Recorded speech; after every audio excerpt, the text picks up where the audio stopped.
Yamino, the artist of Sister Claire, and I'm joined tonight by... The one, the only, the incredible, the indelible Ash Barnes. I forgot the rest of it. Oh my gosh! I write the missing moment, and I help write the comic. Yeah. Except pretend that she said that. Well, Yeah, it's been a while, huh? oh my god, it really has. You forgot your intro! I forgot my own intro. Oh, what a travesty. Oh my goodness.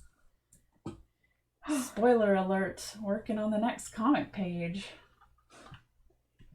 We don't usually do this, but it's a special treat. A treat. We thought we would do it tonight as a treat.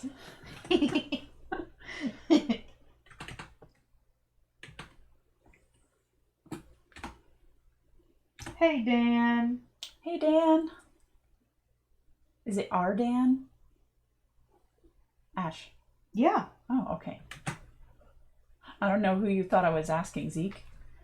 No, sorry. I was trying to make sure everything was situated. I see. Dan says, it sure is your Dan. Ah. It says you've set it to no guests. Does that just mean everyone has to be... Yeah, it just means people have to log in to chat. Like, anybody can watch it, but in order to chat, you have to have a username. Ah, that makes sense. It prevents spam. I see. Thank you. Hello, Rosie. Hello.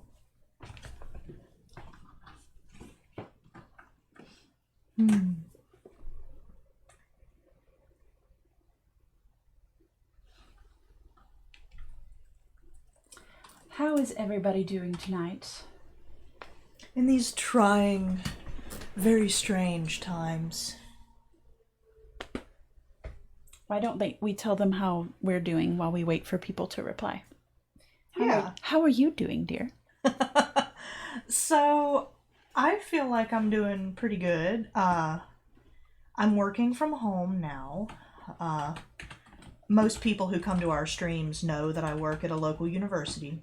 And I've been working from home now for 3 weeks, I think it is. Like a month.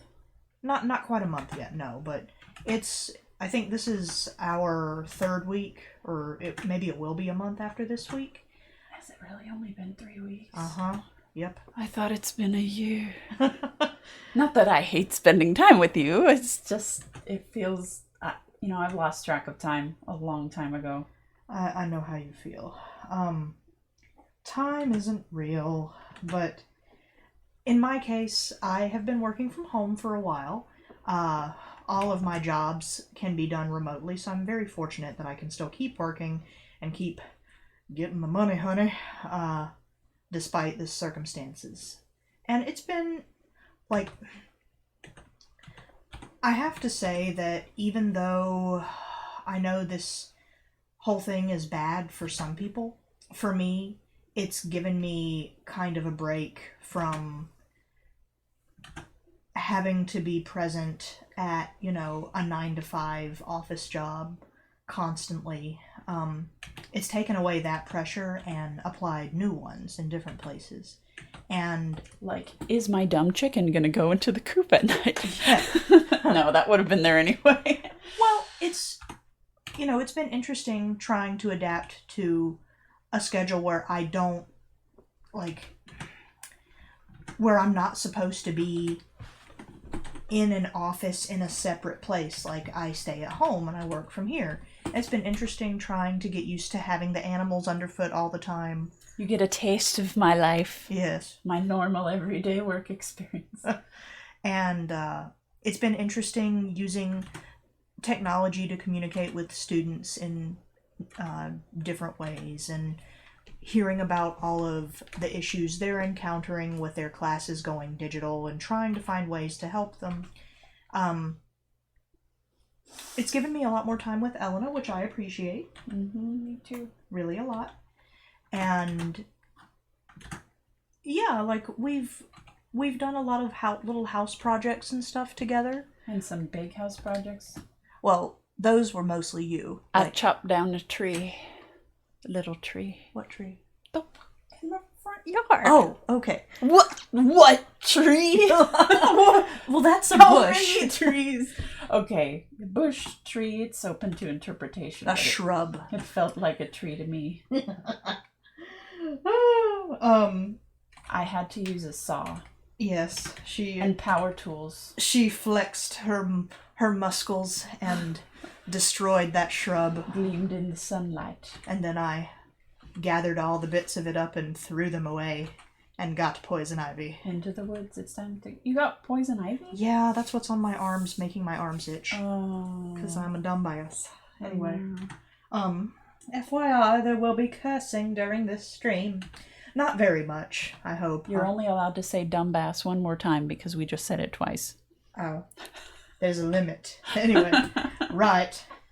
Well, Elena painted our laundry room. It looks really nice. It's blue. It's blue now, and before it was stained with brown and nast that we won't wonder where that came from. It didn't come from us. Just to clarify, it was there when we moved in. Yeah. And all of the walls in our house looked horrifying when we moved in. Like the previous person had 2 large, very unruly dogs, and they would just like all over the walls. There were claw marks. There was, I'm pretty sure, shit smears because when I tried to clean one, it smelled like feces. But in any case, that was the last room that had these horrible walls, and I painted over them, and now it looks beautiful. Yes, it does look very beautiful, and together we organized all of the supplies, and it was as though suddenly this dank, nasty room became very spacious and bright and beautiful, except the floor. Well, there's not really a lot we can do about the linoleum. We don't own this place, so we don't really want to put in the time and effort to put a new floor. Yeah. We thought about getting peel and stick tile, and then we were like, That's like $70. Yeah, we were like, you know what? Nah. I don't care, $70 enough. Yeah, and in times of COVID, perhaps we should not invest our money into a house that is not ours. Especially when we're not sure she's gonna let us renew, so... Yeah, I feel like our landlord will definitely want us to renew if she can have us stay here in any capacity. Yeah, my only concern is, if she can't stay where she is, she might want to move back into her house, which, understandable, sure. But, where the hell are we gonna go? Yeah. But... Anyway, there are many new people who have shown up. Hello, everyone. Hi, Matt. Hi, Artsy. Hi. Hi. Oh, can you read to me what some people have said they're doing? Because we were jabbering about ourselves, but I asked how everybody else was doing. No one has actually answered that question, so perhaps you should ask it again. How's everybody doing tonight? And just in general. I hope it's well. How are y'all handling the situation? Yes. Yes.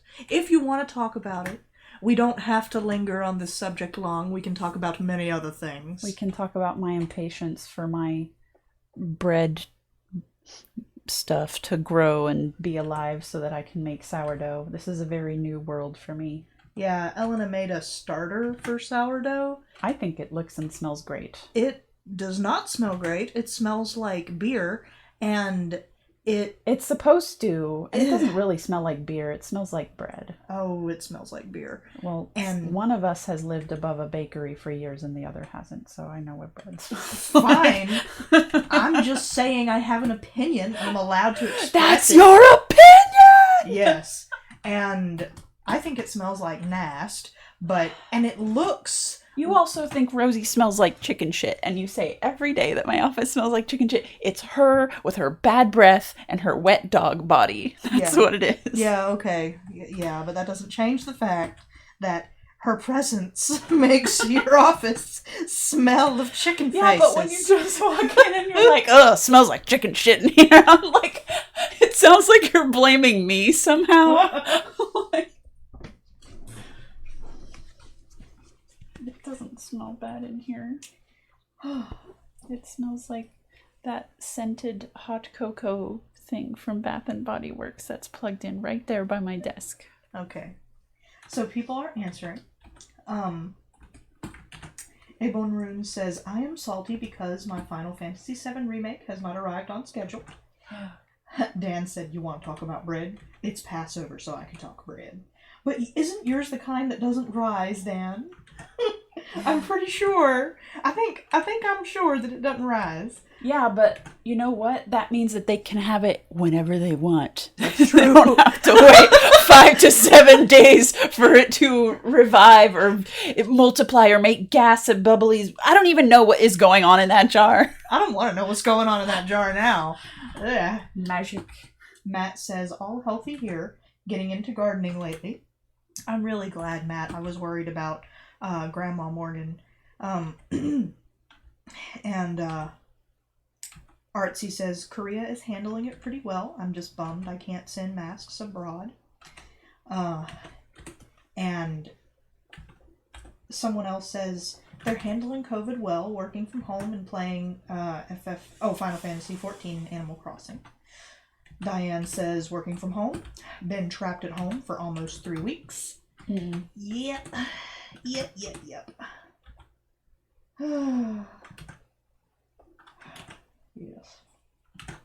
See, I'm kind of a homebody, so I don't mind that too much. I think what is going to start grating on me is the difficulty of getting bubble tea. So far, we've still been able to get it because you can pre-order it like through the app, and then you just go in and pick it up really quick. But yeah, because it's takeout, and it's takeout people and food places are considered essential. mm-hmm. We tried not to do that unless we're also like we have not actually done that unless we've also been grocery shopping. Yeah, like on a grocery run that happens to be right next to it. But I also want to help keep them in business because, you know, when the apocalypse is over, I want bubble tea again. Yeah, but I'm just saying we have made a habit of not going out unless we're getting essentials. Mm-hmm. Yeah.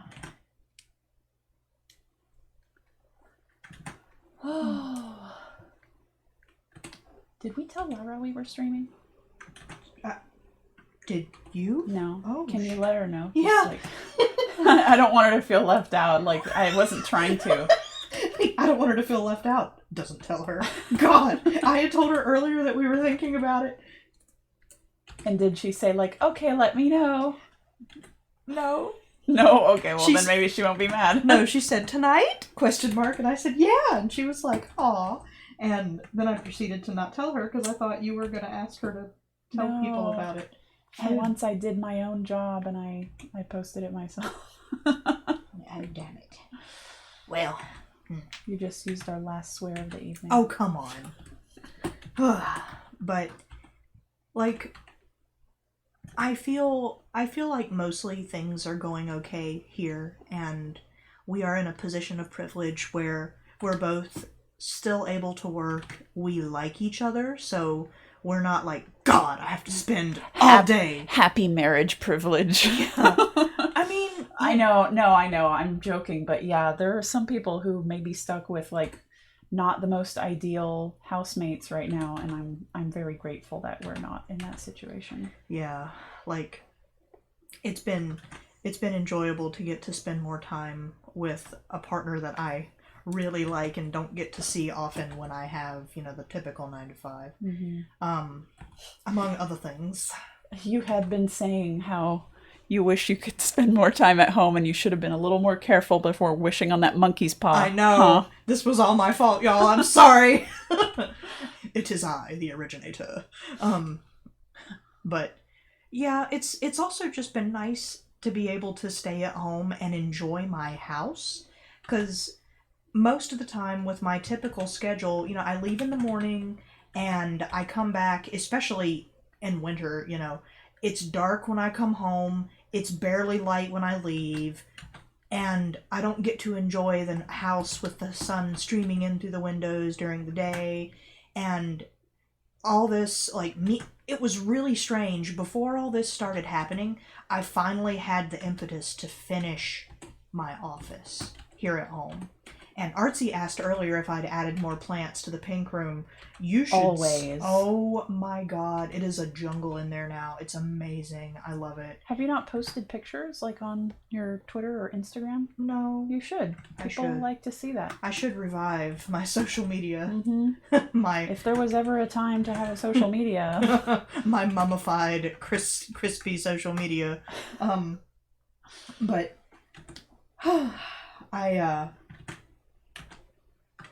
I really like spending time in my office, and I've gotten suggestions from both Elena and Laura about how to arrange certain things to maximize the beauty of it, and they are both far more... I don't know, I think you've done a lot of it on your own. I don't usually have a lot of great advice on room decoration. I think you have a pretty good eye for it. Well, well, maybe it's mostly Laura then. I think I'm good at arranging my plants. Everything else... But but I'm really enjoying spending time in there, and I miss getting to see my mom. Like that's kind of hard because usually I go visit her every weekend, and now I can't do that. I miss getting to see my friends. One of my close friends who lives very nearby, like less than 5 minutes away from us, he's very high risk because he's got respiratory problems, and he's also one of the primary caretakers of two very elderly people, his parents. And today I went grocery shopping for him and for my boss, who happens to be his sister, and for the parents. And I finally got to see him in person, but at a distance of like 12 feet away, as I was waving from the very end of his breezeway, like, here's your groceries, bye! And it made me sad, you know? I was like, I just want to hang out with you and listen to your weird opinions about France. Like, he's defending his dissertation tomorrow, and I thought about making him a cake or something, but could he eat it? Like... would it be okay? Yeah, I mean, I'm pretty sure COVID can't live in an oven. So, yeah, like, I mean... you know, we could make him brownies or something. We could do that. Yeah. And then we could take it out of the oven with our big oven mitts and then put on plastic gloves and put plastic wrap over the brownies immediately while holding our breath. And yeah, we could manage it. Yeah. But I miss him. I have another good friend who's up in DC, and I miss getting to go hang out with him. Sometimes I would take, like, weekend trips up there via the megabus, and there is no question of taking the megabus right now. Just no. Well, I don't think it's even running, is it? I think it is. Really? It shouldn't be. Well, I think it might still be running, but I don't know. I'm pretty sure that would be really unsafe. But yeah. Well. But I miss my friends. I miss my mom. I really miss my mom. You did tell Laura, right? That we're yeah, I did. Okay.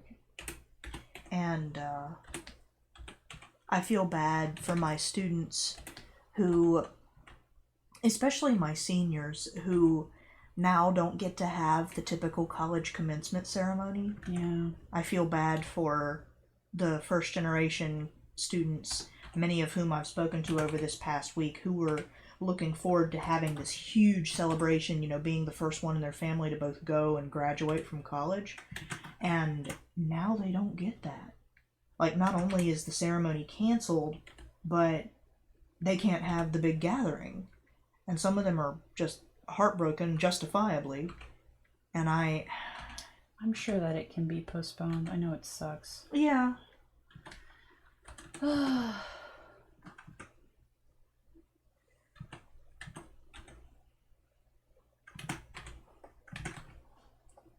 Let me know if there's anybody asking questions or anything. Okay. Yeah, I suppose everyone's talking about their experiences in the chat.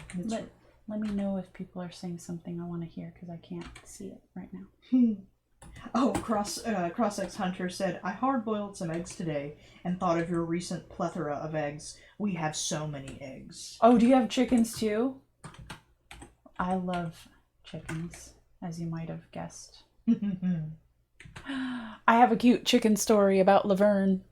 Okay, tell your chicken story. Today, when I went out to make sure that Laverne would get into the coop at night. You should first tell them who Laverne is, for those who don't know. For those who don't, obsessively follow my Twitter and all the chicken updates, which I don't know why you wouldn't do that, but Laverne is our newest addition to the flock. She is a modern game hen, which is a type of hen that is very leggy and very small. She doesn't even look like a chicken to me. Compared to our beach ball shaped Orpingtons, she just has like these very long legs, and she's more of like a sexy looking pigeon or something. She is, though. She is. And anyway, she's just really sweet and so smart for a chicken, and I'm just not used to this because with our other girls, they're, dumb as a rock, bless their little hearts, but they are not intelligent creatures. And despite not knowing us very well, she's like really bonded to us. Mm-hmm. Like she'll follow us around all over the place, chirping at us like a chick would to its mom, but she's an adult chicken. And earlier tonight, I went out to see that if she would go into the coop like she's supposed to at night to be safe. She's still kind of afraid of the other girls, which is probably why she's so bonded to us. But I leaned down to like hand her some food, and she jumped onto my shoulder, and she just wanted to stay there. She just wanted to hang out, and I stood up and I walked around a little bit and I fed her some seeds like from my hand while she was on my shoulder.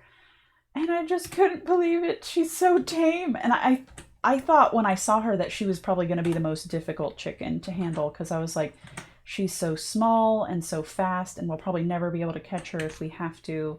And instead, we don't have to catch her because she follows us everywhere. She hates it when we leave. She'll like go up to the door and cheep at us. Dan said, Yamino confirmed pigeon furry. Wouldn't that be like a pigeon feathery? Oh, God. Oh. But we love her. She is so precious. I love the other girls too, but recently our biggest girl, Maleficent, who is a Jersey Giant chicken, she's this big black chicken, she has decided to be extremely chatty. And I was trying to, have a conversation on the phone with my mother earlier while walking around outside in the backyard, and Maleficent was just following me around screaming. And she does this horrible screechy, like, just like won't stop. And she's not in distress. She just wants mealworms, like, all the time. Maybe she's in distress from a lack of mealworms. I don't know. She has a mealworm deficiency. We have a big bag of dried mealworms, and whenever we come outside with them, the chickens are all desperately hoping we have them. And if we throw a couple on the ground, they're just in ecstasy. Yeah, they immediately swarm over it. Like feathery piranhas. Yes. But I should ask, does anyone have any questions for us? Feel free to ask us, whatever you like, though do be aware we reserve the right to not answer things if we don't feel like it, or if it's Who's your favorite chicken? Blocked.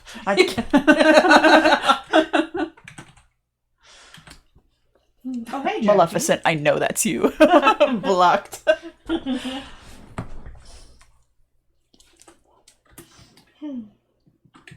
I think Maleficent knows she's not my favorite chicken. I'm not her favorite human either. She's a twerp. I'm so sad because we used to have such a good relationship, and then we introduced her to the flock when she was young and finally old enough to be with the other flock members outside. And she was bullied by Thought. And then she hated me after that. She was just afraid, and I'm really sad and heartbroken still.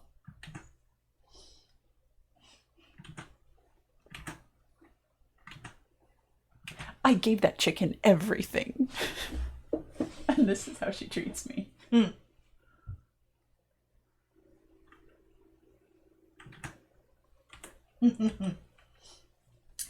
um, Matt said, "How about them recent pages, huh?" Yeah, I kind of wish that, we could have had the foresight to not do these very sad pages during like a global pandemic, but Alas. unfortunately, I'm not Sapphire from Steven Universe, so. Yeah. Which, by the way, please don't spoil Steven Universe. We still haven't caught up because I desperately need something good to look forward to. Yeah.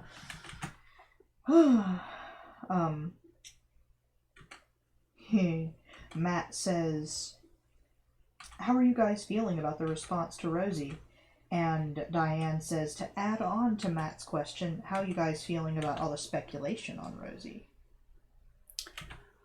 I haven't seen a ton of the speculation. I mean, I think I've seen some of the theories. Are there any that in particular, that are like the main theories? I don't know that we can really comment on them. I've seen people saying that, well, of course, now that I was going to make a statement about it, it all flew out of my brain. But I've seen people speculating that Rosie will come back as a shard. I've seen people speculating, like, I guess, a big gruesome shard. I've seen people speculating about Marie. Mm-hmm. I've seen a lot of really interesting theories. And, we love to see it. I love seeing theories. Zeke, are you okay? He's just groaning. He's just laying there going, it almost sounds like somebody wants attention. He doesn't want attention. He wants me to stop squishing him with my giant butt. But, well, why don't you do that? I can't because he's an elderly dachshund. This chair is too small for me. That's not his kinkle. God. This chair is too small for me, and he decided he wanted to sit in it with me. So he knew what he was getting into. Like, listen. Artsy says, I have a theory that during the team's retreat, Abraham will rescue Rosie, and Rosie will consider it as abandonment, aka the WTF ship. Interesting. Wait, who said that? Artsy. Oh, okay. Interesting. I love all the theories. I really do.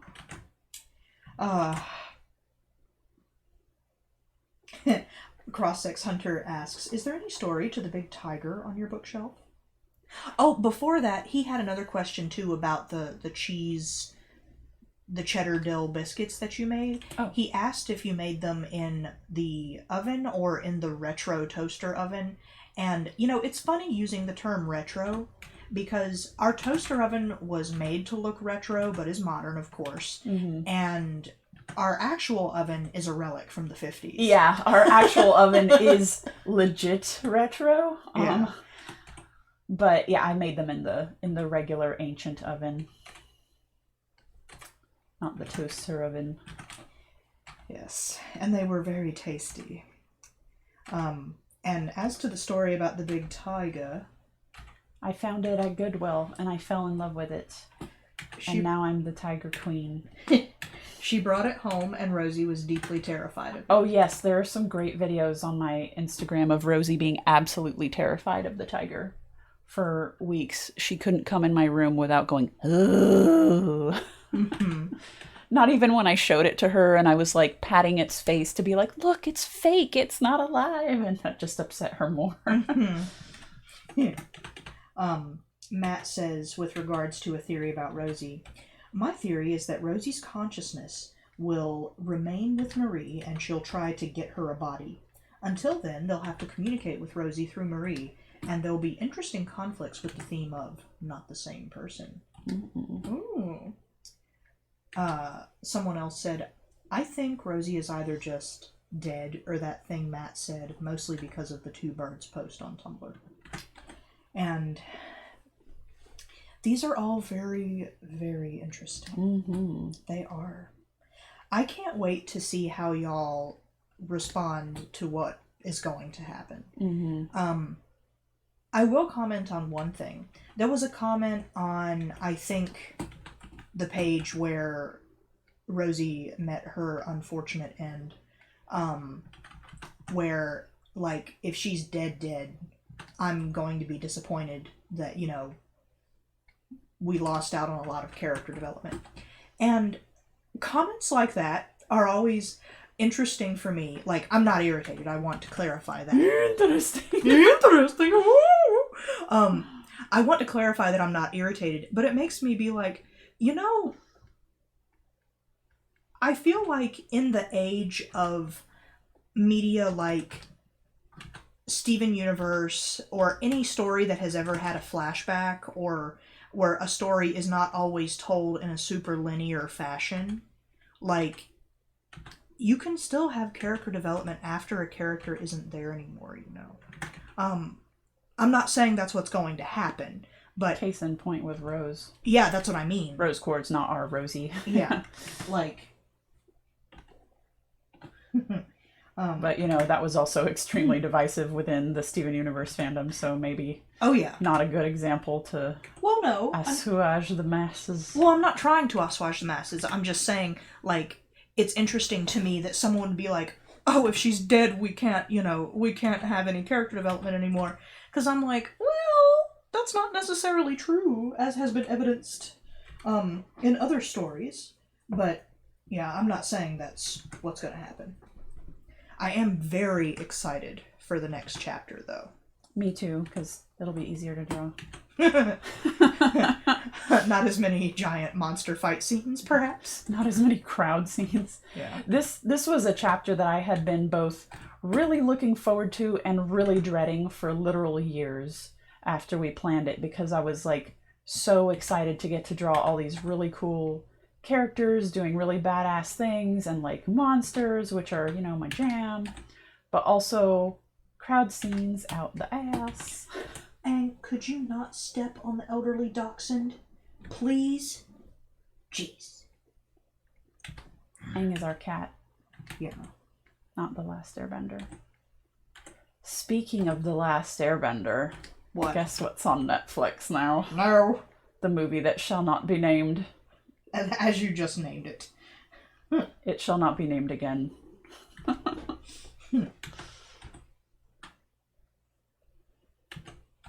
My bee.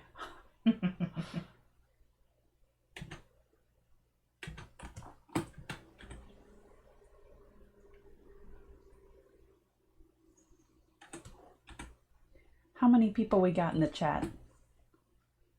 18. It's fluctuating a lot.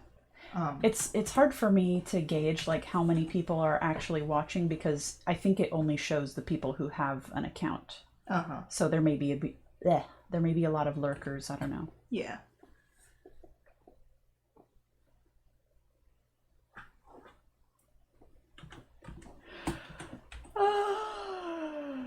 Oh my god. Oh my god. Oh my god, you guys. Get off me.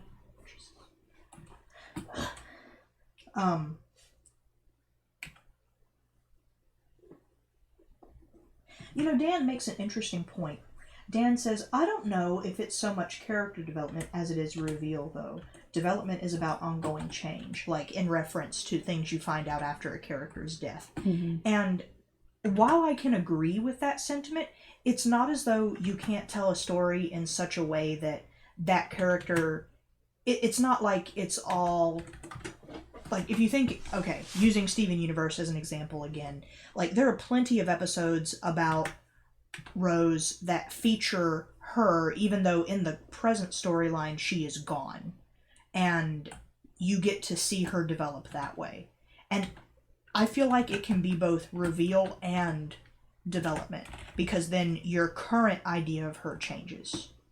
And yeah, I think that's where the development part comes from. It's more like how the viewer sees them change as opposed to when exactly in the story it happened. Because, if you think about it that way, every part of a story can be considered a reveal because it's always giving you new information. Yeah, and it's not like, to me, a reveal is more of like a moment thing, like, oh, Darth Vader is his father, not,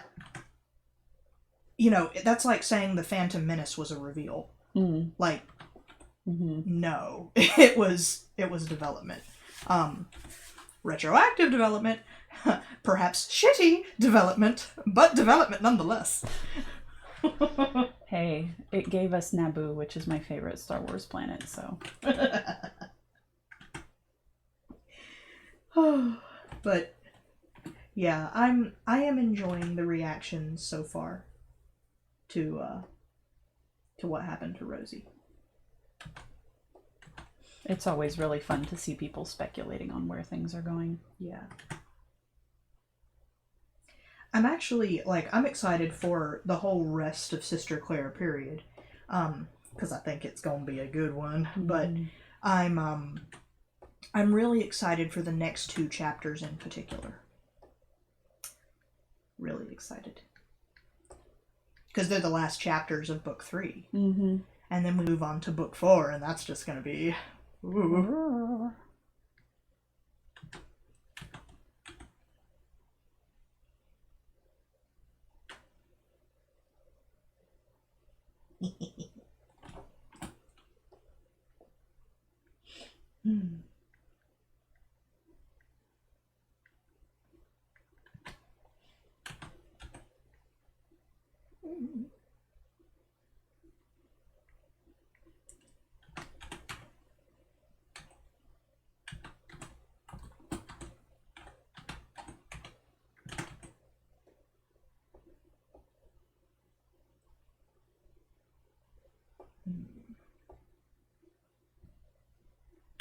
Hmm. Matt said, God, I haven't even thought about the concept that Sister Claire will be entering its 4th book soon. I know. Yeah. We've still only, physically published 1 book. Mm-hmm. We need to get on that. Yeah, Diane said, did you ever publish the books? I know you did the first book, but I don't remember book 2. Actually, we were slated to do a Kickstarter this summer, or actually this fall, right? Yeah, earlier this year, but we got pushed back in the schedule, and then for Hiveworks, the Hiveworks schedule. The Hiveworks schedule, and then stuff happened within Hiveworks, and not bad stuff, just I think at some point, various members of the team who were helping us got sick, and now with this whole COVID crisis going on, ain't nobody being pressured to try to publish it, so you're just kind of chilling. Yeah, who knows when we're going to be able to do conventions again, which is the main way we sold the books aside from online. Yeah. What we were hoping, the Kickstarter was gonna be for book 2 and then a reprint of book 1, mm-hmm. because book 1 has changed and been smoothed out, and in general, Ellen did a bunch of retooling of the artwork and stuff. Mm-hmm. Yeah. Thankfully, with each successive book, it's been less and less art redrawing. Yeah. So yeah, we would love to have books again. We've been published in a couple of other things, not Sister Claire stuff, but Valor, yeah. And once we run our book 2 Kickstarter, which will, hopefully be successful, especially if we meet that stretch goal and have a reprinting of book 1 as well, we'd have those 2 books, we'd have Valor books, and lots of prints and things, and then we would do cons again. Mm-hmm. But that's all super uncertain at the moment because, well, obvious. Oh dear.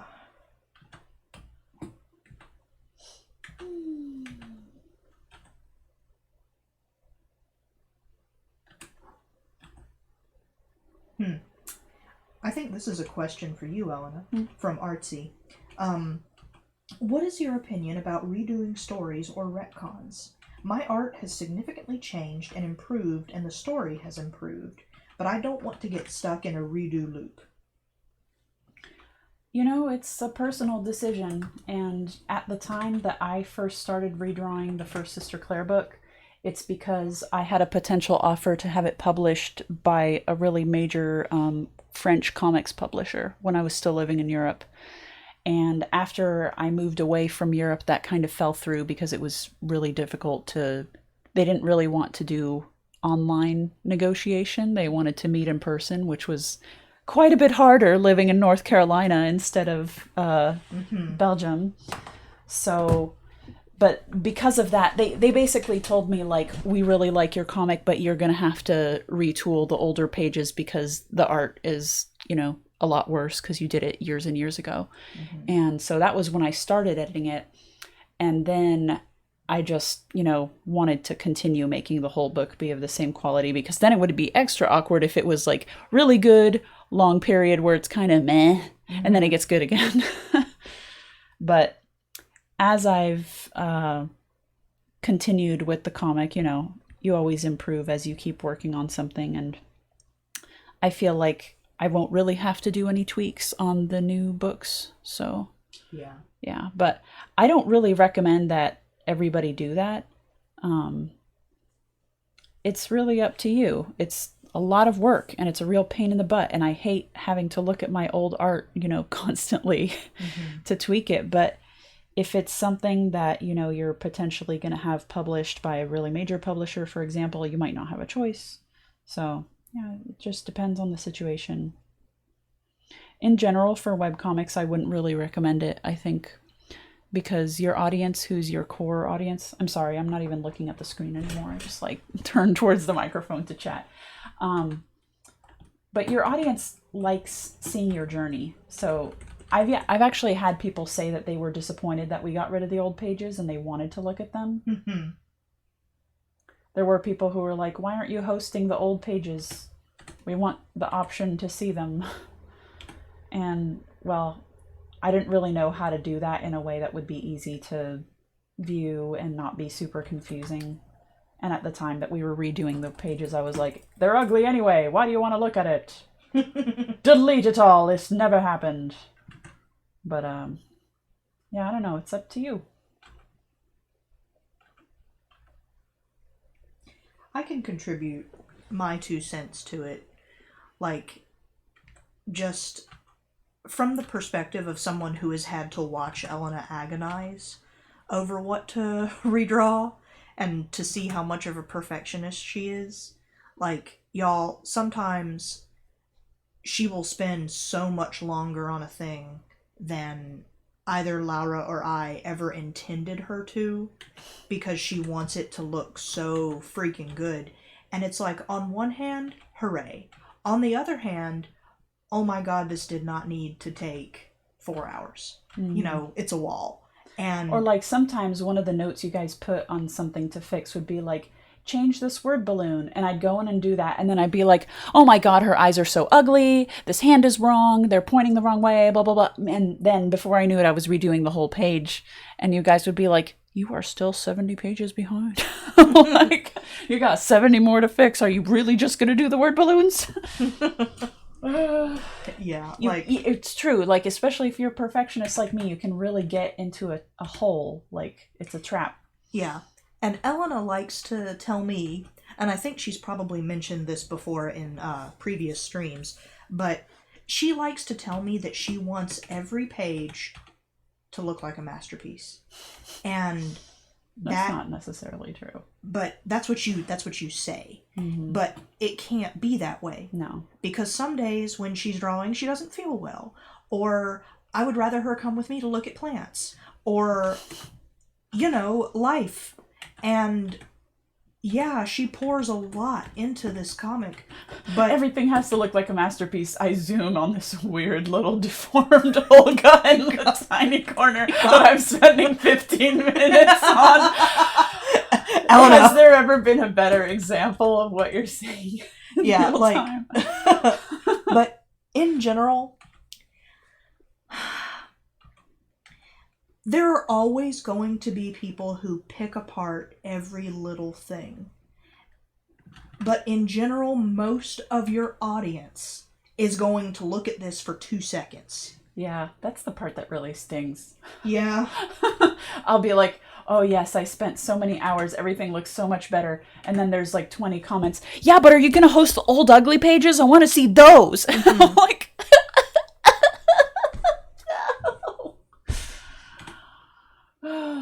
That was not a response I anticipated, that people would be angry I took away the ugly art. Oh, Pi wants to know, what happened to Olga's mobility suit when she got big? Is she still wearing it? I'm asking because she's rolling around on this page. Yeah, let me check out the other page, because I might have to fix something if I accidentally took her bracers off the last time we saw her. Did I? I don't remember. I think I did. No, I didn't. Okay, good. So she's still wearing her bracers, which means that they kind of expanded with her. Yeah. Like magic. That's why Cog tuned them to her body. Yeah. Okay, good. Oh, I forgot that the little harpy was sitting in her lap. Oh, but that's really good that you reminded me, because I totally forgot to draw them here, so... Yeah. The thing is, like, that's another good point, too. Like, continuity. Continuity. Like, Elena needs help with that because she focuses so much on getting this whole page done, and there's so many steps to this process. It takes a really long time to get all the colors and lines and things, and I'm so glad we have Laura, because Laura will be like, oh, from this page to this page, you forgot that character... Olga's scar's on the wrong side. Olga's scar's on the wrong side, or this character was supposed to be wearing this pair of shoes or something. And she's great at spotting that. Me, I am not. You know who else is amazing at spotting it? Everyone. All of the first 20 comments on the page. Me spends 8 hours agonizing over this gigantic crowd scene. Every comment on the page, you forgot her scar. And I'm like, or if there's a typo, that's even better. Oh, yeah. You used the wrong there. Winky face. It's like, do you relish this? And the answer is yes. Yes. I think some people just live to see the great and powerful Yamino fail. My favorite was the other night. It was like, I think it was 2 or 3 in the morning. It was on one of the past pages. Marie goes from one page to another without wearing her cape. And Laura pointed it out to me when you were almost done. And she was like, should I say anything? And I was like, hell no. Wait, what? She's not wearing a cape? Her capette thingy. She's not wearing it in these pages. Well, apparently she was supposed to be. No. Okay. Oh, she's wearing a jacket. Well, fine. But apparently she was supposed to have this thing on, and she was wearing it on one page and then not on the other. And my reasoning was that, look, they're flying around, okay? Probably it flew off. Like, and if someone asks about it, that's my answer. Sometimes it just be like that, okay? Now you have to show me. It's gonna really bother me. I'm gonna have to fix it. It'll be fine. You see what I mean about her being a perfectionist, y'all? Yeah, but you can't just tell me that and then I don't know what it is and I'm gonna be upset about it. Okay, everyone distract Yamino. Forget that I ever mentioned CAPE. Ixnay on the apesnay. Yeah. Apes K. Apes K, yeah. I'm not good at pig Latin. Ooye, eekspay, igpay, atenlay? No. Oh, nay. Oh, nay. Clearly. Oh, gosh. But does anyone have any other questions for us? You see how I segued into what a different... nice segue. Yeah. Just slide on in there. Ooh, I just remembered I have that chocolate bar in the fridge. Yeah, I was kind of thinking about that too. I'll go get it for you soon. Chocolate. Chocolate. Chocolate, chocolate. I just thought that song. Chocolat, chocolat, you make me feel. Chocolat, chocolat, so sweet of you. Wow, it's been a while since I thought about panty and stocking.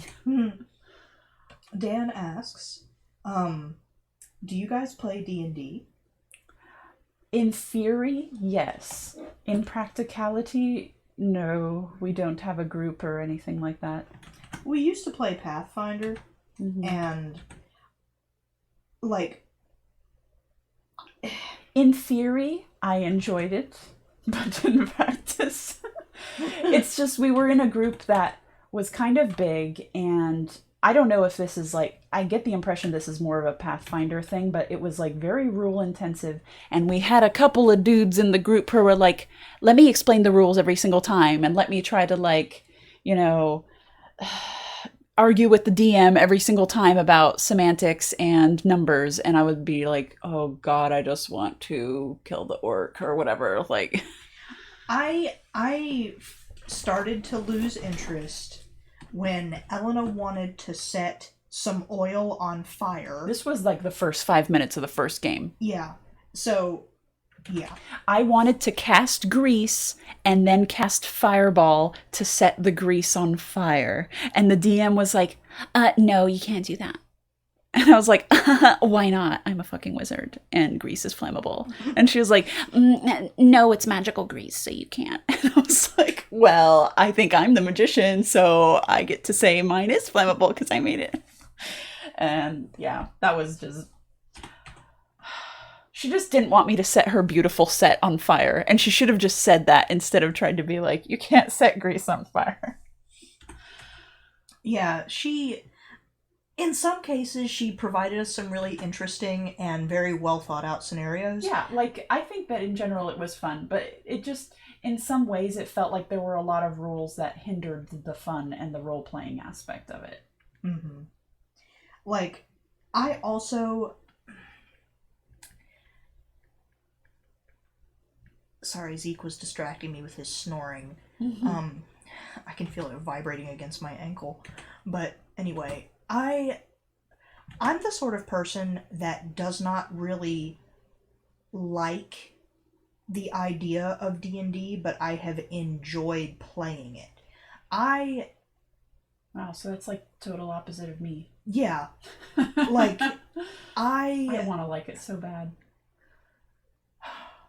I'll shut up now.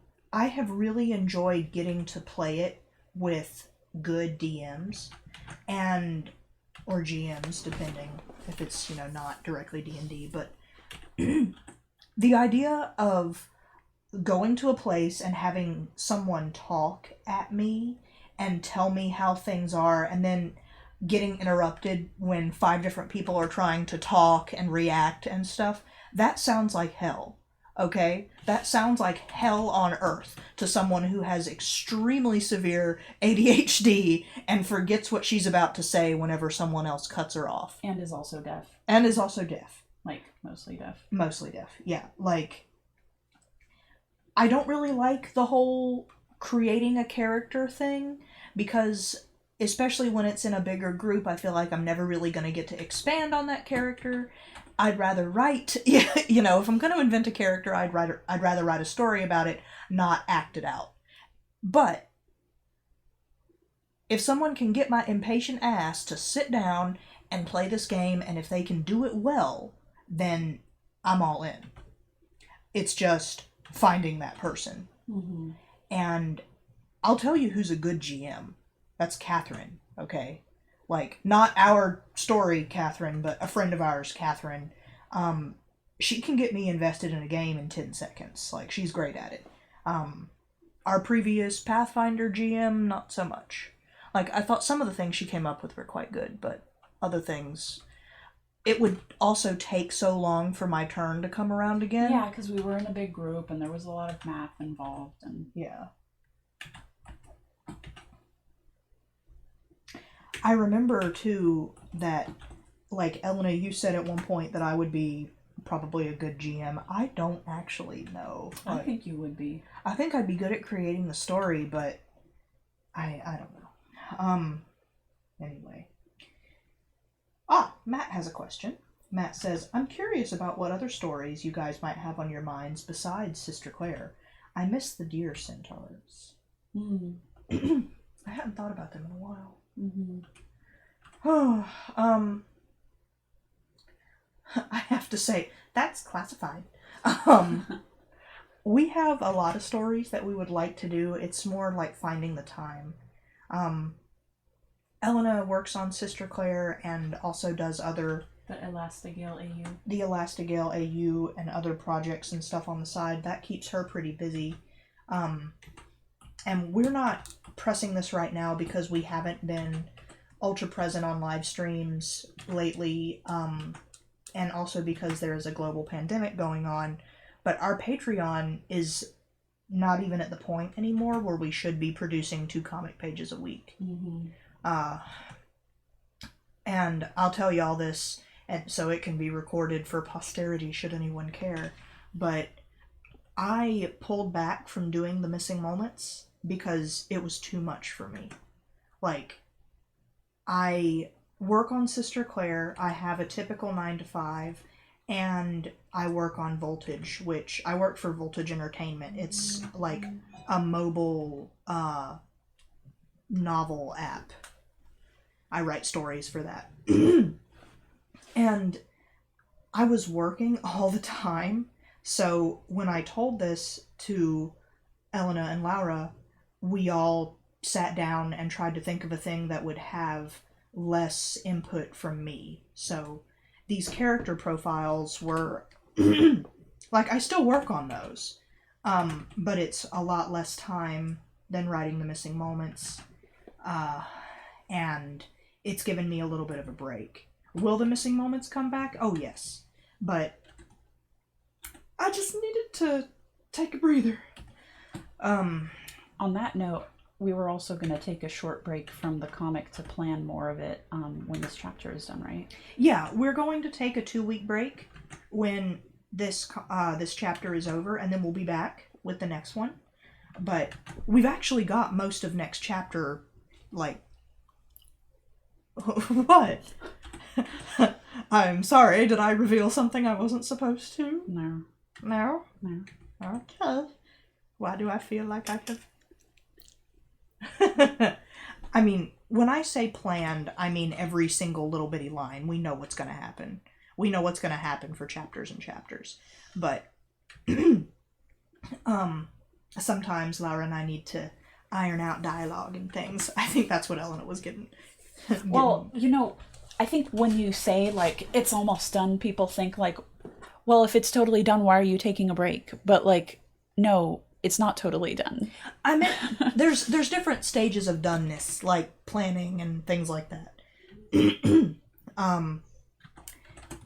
But we're taking a break both to firm things up and because, like, looking at what other webcomic creators do, it's pretty customary that people take a break, and Elena is entitled to one. So she can work on other stuff if she wants to, or so she can just sit in the backyard with her chickens and have a little vacation. Or so I can let my wrist recover because my tendonitis is coming back. Yeah. Or all of the above. That's also great. Hi, Laura. Hey, Ash. Yes? I mean, I hate to interrupt now that Laura's here, but how would you like to get us some chocolate? I'll get you some soon. I will. Yes, you don't have to make the creepy rat face at me. I will get you your chocolate.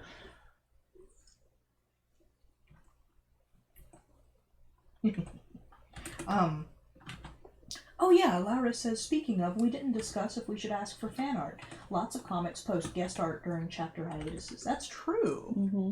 Zeke, stop licking my ankle. He's licking me like a T-bone steak, and it is not happy. No. What was I about to say? About fan art.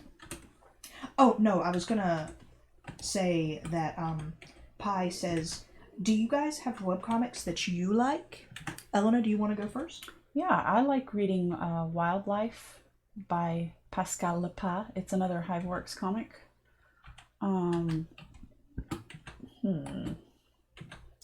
There aren't a lot that I read super regularly just because I have so much time spent on making mine that by the time I'm not working on mine, I want to like play a video game or something and not think about comics for a while. How about you, Ash? You were mentioning one yesterday. Yeah, I really like How to Be a Werewolf. It's funny, How to Be a Werewolf is a comic that I can't remember if Laura introduced it to me originally and I read it and then forgot about it and she introduced it to me again, or if I found it, read it up to the point where, you know, I was current, forgot about it, and then she introduced it to me again. Like, I know I had heard of it and then Laura brought it to my attention again. Oh, I've also enjoyed reading that one about the dragons. Oh my god. It's been a while since I caught up with it. Yeah,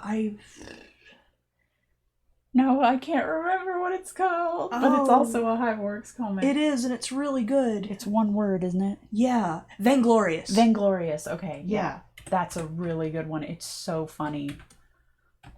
It's very rare for a comic to make me like crack up out loud Mhm. or just like grin at the screen, but that Uh-huh. one does like constantly every time I read it.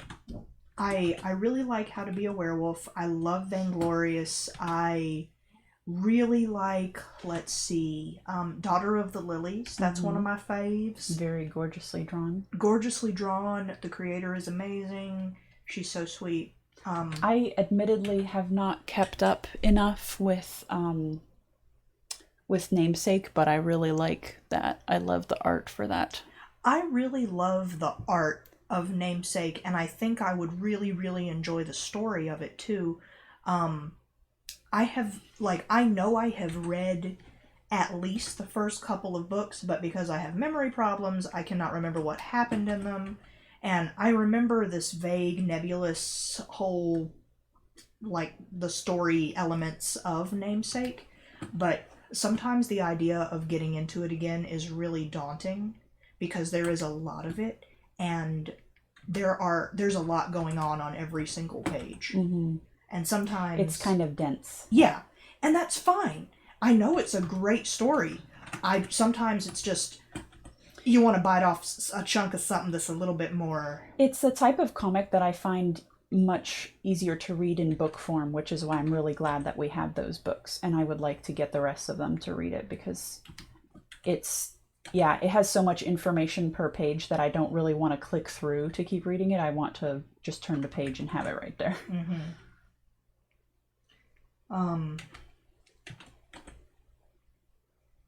I used to read, let's see, Gunnar Krigg Court, but I have not read that in years. I should probably catch up. Let's see. How about y'all? Do you have any suggestions? Oh yeah, they're Phil in the chat. I've heard that Kill 6 Billion Demons is good.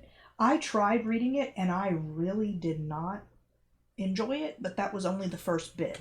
Maybe it gets better, you know. These are our peers you're talking about, so careful what you say, Ash. It's just an opinion. I'm not saying it's bad. I'm just saying I didn't like it. Mm-hmm. Like, I'm allowed to not like a thing. Are you? Yes. On Twitter? Oh yeah, Hunter just mentioned The Meek. I haven't caught up with that either, but I remember reading it a long time ago, and I really loved that. The art is really pretty. I know. Dershing Helmer is so good. Let's see. I haven't read Always Human. I'm sure I would like it if all y'all are recommending it. Let's see. Yeah. Oh, one of my favorite webcomics of all time is Stand Still, Stay Silent. Mm-hmm. Yeah, I used to talk about that one a lot. Yeah, the last time I read it was over a year ago.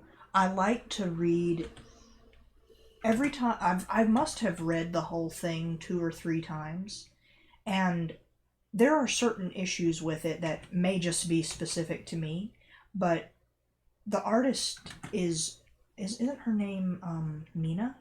I think it so, is. Yeah. She is so extraordinarily skilled, and her backgrounds are incredible. Her lore is incredible. Like, yeah, but so many of her characters look similar that sometimes I have a hard time telling them apart, and especially when there's a bunch of them.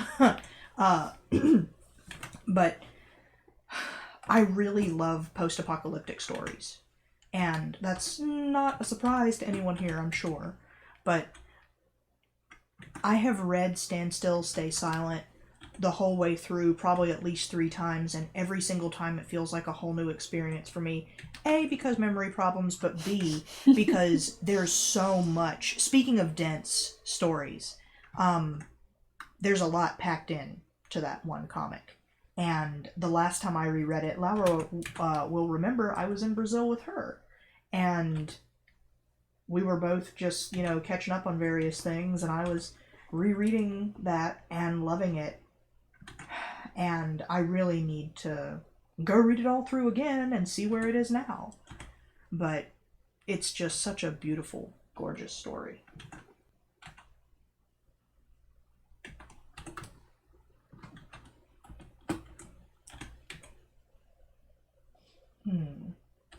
Oh, I like Witchy a lot.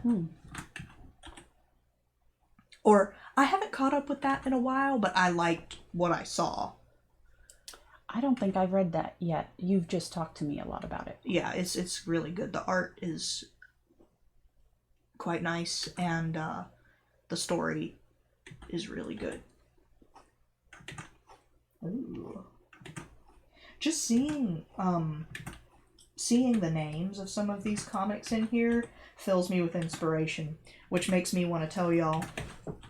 Like, I was just thinking about this the other day, how I was asked to write something for Voltage that I can't tell y'all specifics of because non-disclosure agreement, but I wasn't feeling super inspired at that moment. And I remember thinking, I wish I could just go to the library. Because ever since I was like a really little kid, just walking into the library, specifically like the young adult, teen section, all that, would always fill me with such inspiration. Just walking and looking at all the books there and reading the titles. And seeing the titles of these different webcomics feels a little bit like that. Like someone just mentioned The Weave, and I'm like, ooh, if that were a book, I would pluck that off the shelf to see what it was about. Sleepless Domain, like I know that's a Hiveworks one, but I haven't read it. Mm-hmm.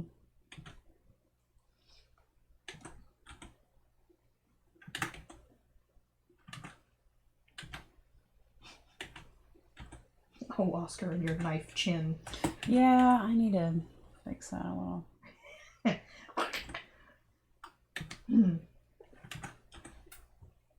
But thank you all for these recommendations, everyone. This is glorious. Mm-hmm. Vainglorious. Vainglorious.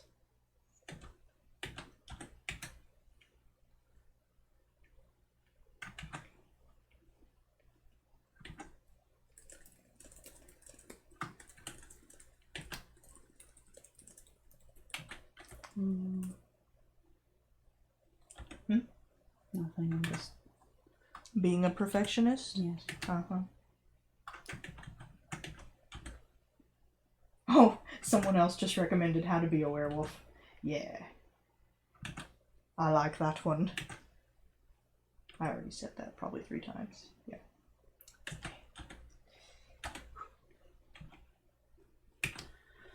Ow, my wrist. Well, Elena, take a little bit of a break. Why don't y'all, if y'all have any questions for Elena... Or why don't I go get the chocolate? Okay. You can answer some questions. Laura's right, yeah. I don't want to be like, yes, Laura was looking forward to Rosie's death, and yet... So, here's a funny thing, and Laura can remember more of the specifics of this, but this was actually supposed to happen to Rosie last chapter.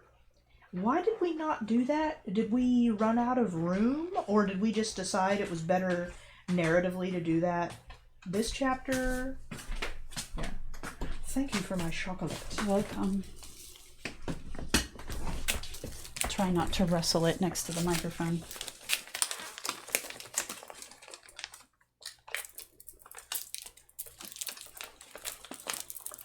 Oh, what pretty bronze foil.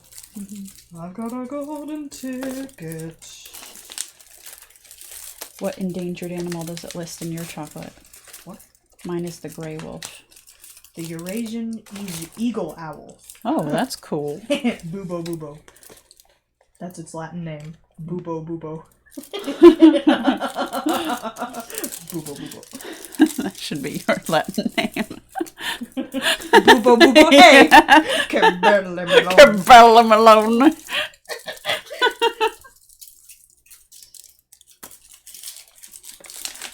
I like how it took you a whole 15 seconds to get that. Leave me alone. You shouldn't talk about my large breastises when we're in the presence of others. Oh, shit. Well, y'all, I just about threw chocolate across the room. Sorry about that. Someone said, oh, ASMR? Yes. Wait, what's... Oh, the crinkling? Probably. Yes, here it is. I'm eating this dark chocolate, which is made of endangered animals according to the packaging. Oh, good night, Jojo. Good night.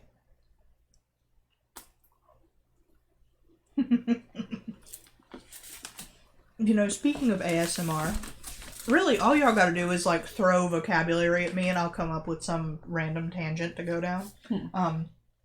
But speaking of ASMR, a friend of mine from high school made a channel where she ate food and like recorded herself eating it and chewing it and, you know, making all these noises of pleasure while she ate. And it wasn't, you know, not in a pornographic way, just in a I'm sure it was to some people, but well, fine, you know, but people can be into that if they want to be. But, you know, it was more like, these crab legs are so scrumptious kind of thing. I wish people would pay me to do that. This dark chocolate is so scrumptious. Eat your chocolate. By the way, our Patreon is at sisterclaire.com. Oh, Lord. Follow us for more art and chocolate eating. Yes. Hunter said, all right, I can't deal with that. Good night, folks. Peace. Good night. Sorry if we creeped you out. We were just joking, but Ash is sorry, I'm not. okay. I'm actually not sorry either. Yeah. But so anyway, this gal that I knew in high school made this channel where she like eats stuff and people can watch her eat it and make the noises and stuff. And I was proud of her for, you know, venturing into this with such zeal because her videos were really good, like really well edited and stuff and had all these cool graphics and things on them. And I was like, wow, Alexis, you go, girl. You eat those crab legs. Yeah. And I tried watching one of them and I felt like a voyeur and I had to like close the window and I don't know, it's just, I think it's great that people can do that, but I don't know if I could ever bring myself, like... I think I could do ASMR. I can't really watch it because, you know, people describe it as giving them like tingles or whatever. But for me, it makes me feel a little bit like this person is too close. They're in my personal space. Like, or I feel like I'm witnessing something very intimate that is not for me. And it just makes me feel uncomfortable more than anything. And, you know, it's not even... I know that it's not usually, like, supposed to be a sexy thing or whatever, but somehow it always feels kind of fetishized. I don't know.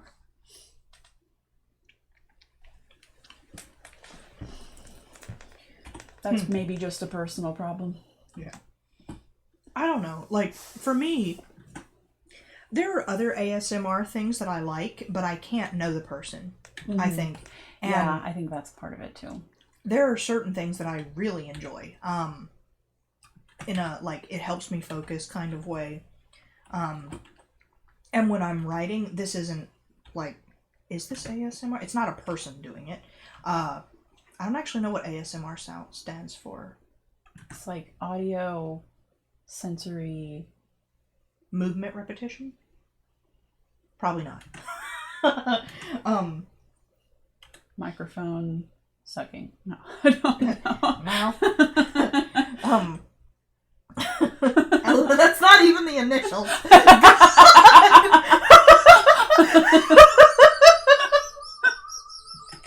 That's a different acronym. ASMS. That's what I do.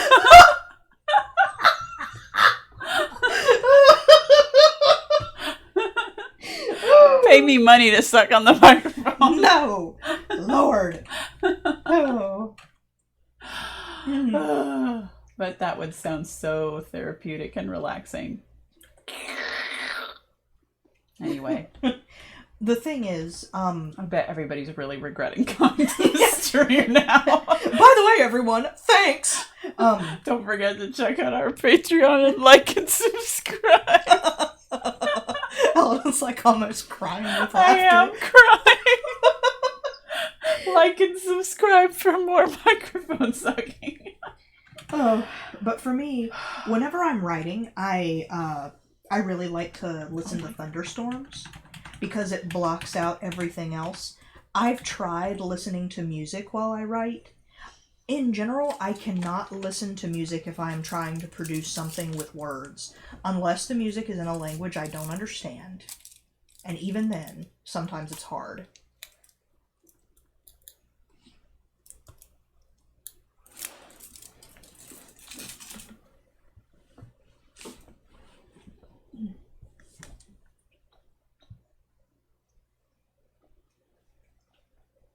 Pie says, the best ASMR vids are Bob Ross anyway.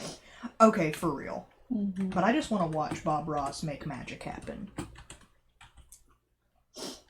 You know what my favorite videos to watch are when I'm trying to relax? Like if I have only a couple minutes while I'm eating something between doing work or something. I like to watch videos of people fixing stuff. Yeah, I like that too. There's this guy, I follow his channel, and he'll take these old decrepit things. Sometimes they're antiques, like an old wall hanging pencil sharpener, or once he did it with a Game Boy Advance that was like really yellowed with smoke damage and caked with shit. Like maybe not literally, but you know. Mm-hmm. And he just takes it apart very painstakingly and cleans it all, and he shines these special lights on it so it's not yellowed anymore, and then he shows you the before and after, and it's just so pleasing. I also really like watching baking videos and stuff like that where they show you how to make food. Mm-hmm. Because I like food. I like food a lot.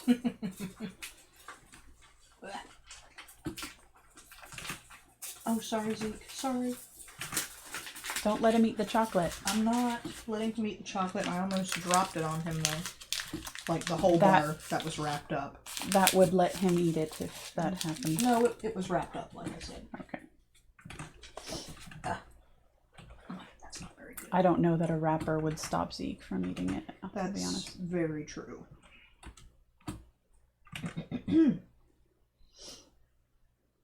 He's eaten worse things, like chicken faces, Oh, God. every single day. Every single day.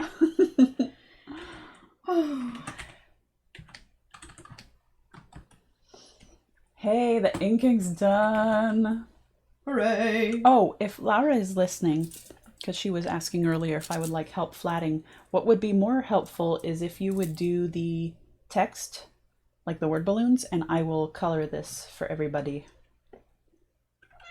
to see. Yes, Winkle. Hi, Winkle. Hi, Winkle. Hi. Do you want me to spank you for ASMR purposes? So everyone can enjoy that? Prepare. You have to put her right by the microphone.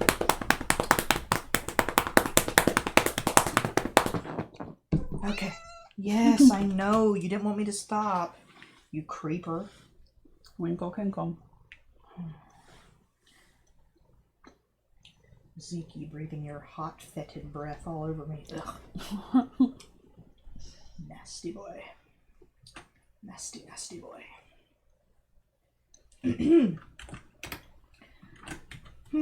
But just so y'all know, now that Elena has gotten her computer like thoroughly set up and tested and everything, we are going to make ourselves quite a bit more of a presence around in terms of live streaming.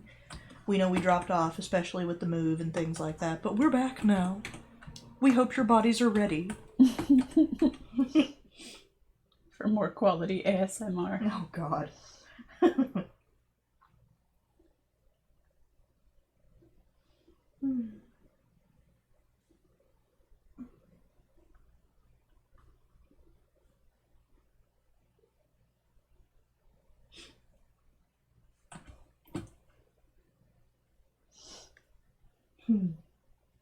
Matt said, I'm super friggin' excited to see more of you guys. Oh.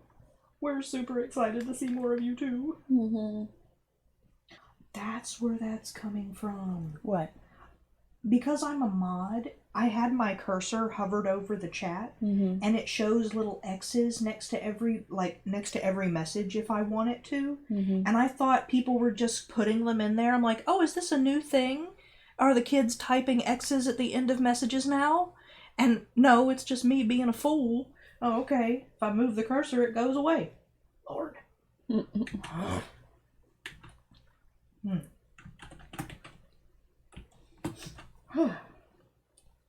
My nostrils itch. You didn't have to say that out loud.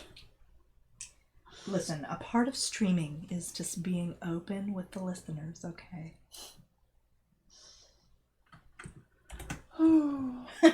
Laura says, does Elena have thoughts if the first balloon should be to Olga's right or left? Are there 2 balloons or just 1? I think it should be to her left, and if... Yeah, I think it should be to her... on the left side of the panel, so like right here. Yeah. Like that, maybe. Good night, Artsy. It was really good seeing you again. Thank you for coming. If I can remember it for more than 10 seconds, I'll send you new pictures of my office. I should just post them in general. Yeah. We try to be careful to not post, like, pictures of the inside of our house are probably fine, but we don't want to post pictures of our house to the internet for reasons of security. Also because it's just so beautiful that it would just break your brains to look at it, especially with all the work we've done. Mm-hmm.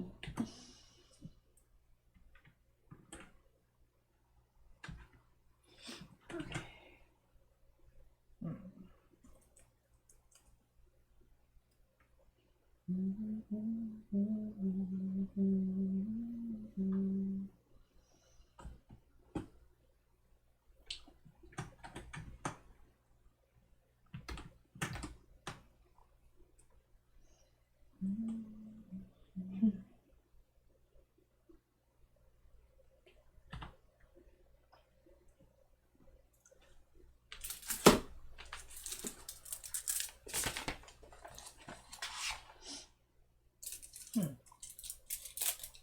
Why is your screen gray?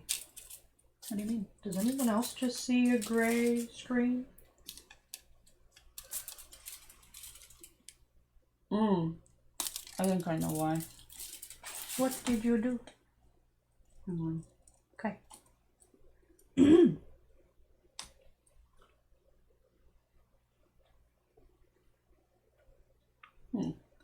I'm not sure what's going on, actually. Is it fixed now? Nope. Oh, I know. Thus far. That's weird. Oh, I think I know now what's happening. It's because I have more than one picture open. Oh. Yeah, okay. Did that work? Yeah. Aha, yes. Sorry about that, y'all. We're back in action. Let me see if I can get it to show all the windows at once. Just make sure all those illicit pictures of me aren't up on your screen. They're not.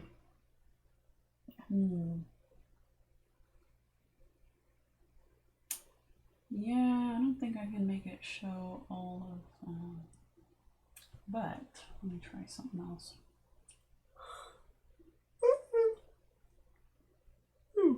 I think that probably fixed. Yeah.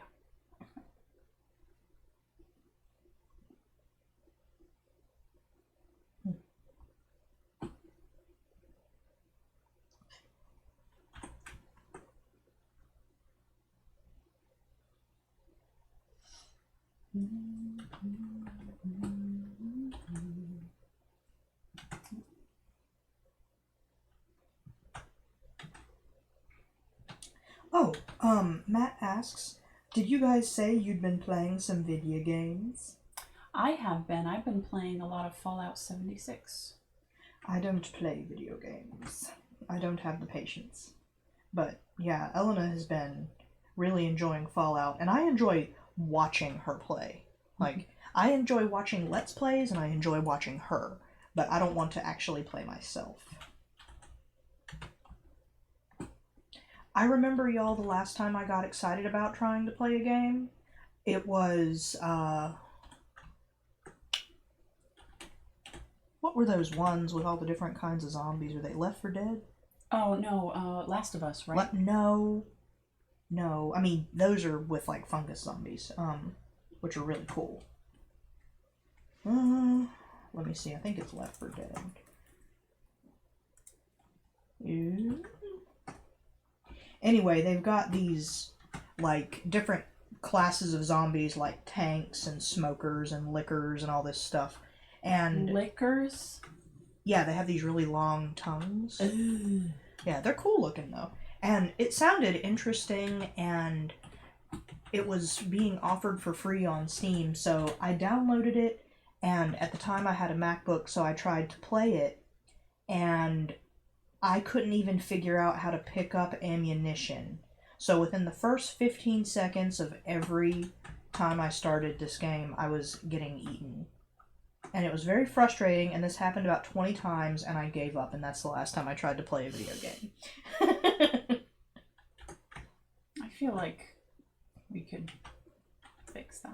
Like, I think we could try again. Oh, well.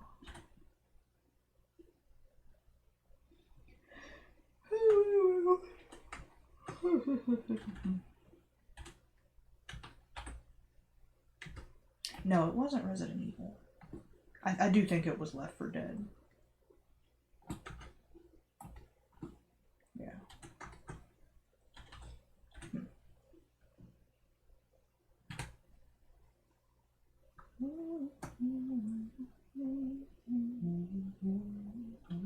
But Elena, you should tell them some more about Fallout. Like, I stole your thunder there.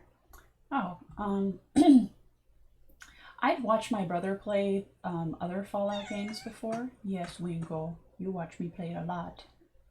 But so I wasn't totally unfamiliar with the whole Fallout world, but I started playing this one because there were people I wanted to play with, and it's turned out to be a really fun game to play online, and especially during quarantine, to kind of feel like you're hanging out and killing monsters together, and you can have your own camp to visit each other in. So it's kind of like Animal Crossing, except you kill the animals and they're scary instead of cute and give you bells or whatever you do in that game. I don't know. I've never played Animal Crossing.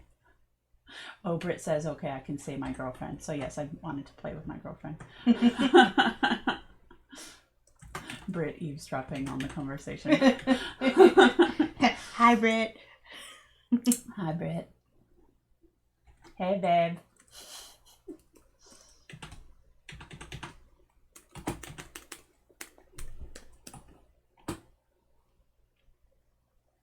Oh, shoot. Now I gotta get all of his colors. Winkle, leave me alone. Winkle whining at me. Spank her. Ash, spank her. No.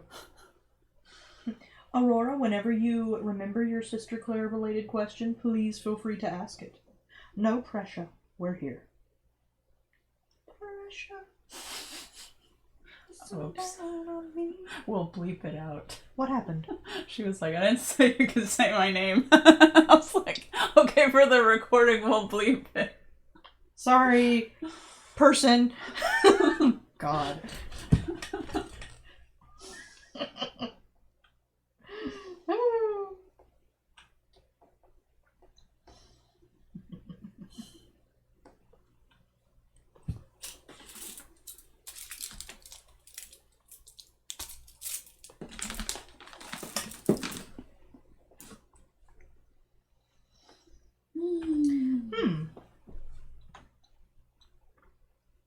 Aurora asks, Did Rosie talk more about her being eaten by a shard more than what we've seen in the comic?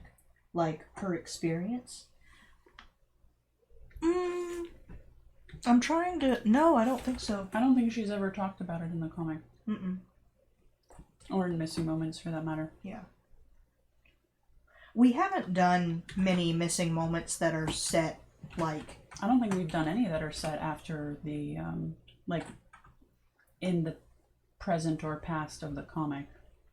They're all before the comic, right? No. No? Nope. No, there are some that happened during the comic. Really? Well, damn it. Laura, help us. Laura, use your magic, never forgetting brain.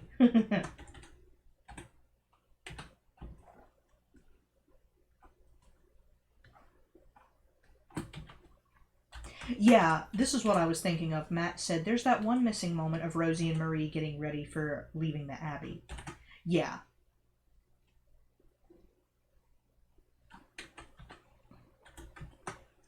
I have illustrated so many missing moments that I can't keep them all straight anymore, and sometimes we've gone back to look at old missing moments and I don't even remember drawing it. Sometimes I don't remember writing them. I feel like, wow, that's a nice picture. Who drew that?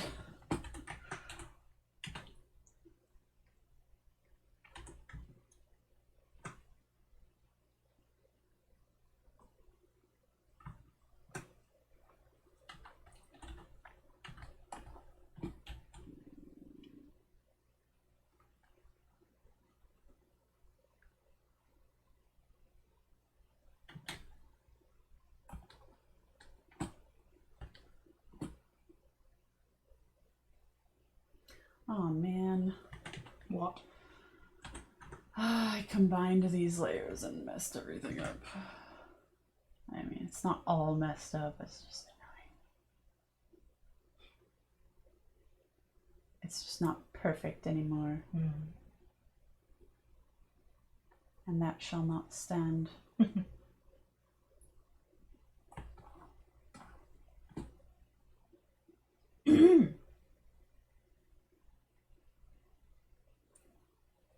Seeks a good people.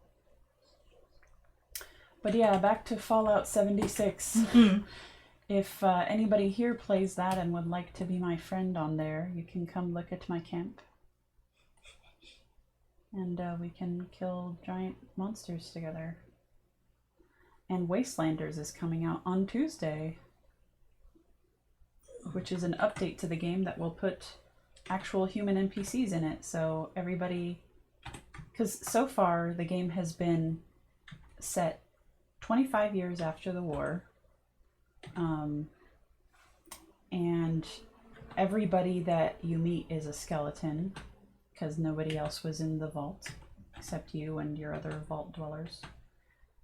And it's just kind of sad, because you keep coming across all these audio recordings of missions you have to do for people who are dead now, or maybe ran away. Like, either way, they're not there anymore. You don't interact with humans in this game until Tuesday, when all the Wastelanders come running back to Appalachia. We're all very excited for that. We'll finally get to meet the overseer of our vault. She's coming back. Oh my. She's like our mom. Your mom? Uh-huh. Oh.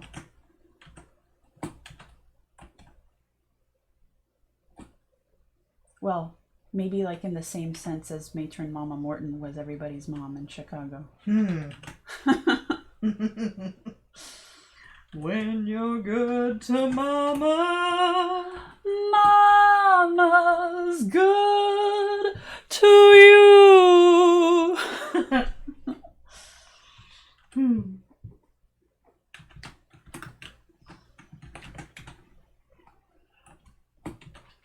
Was that Rosie? Yeah. Or, That's no, Rosie's that was stretching. Ang. Oh. Jeez. I just hear what sounds like rusty bed springs.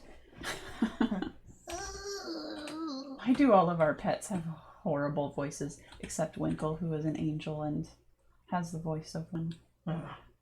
She has a voice of an angel until she's screaming at us in the mornings to get out of bed.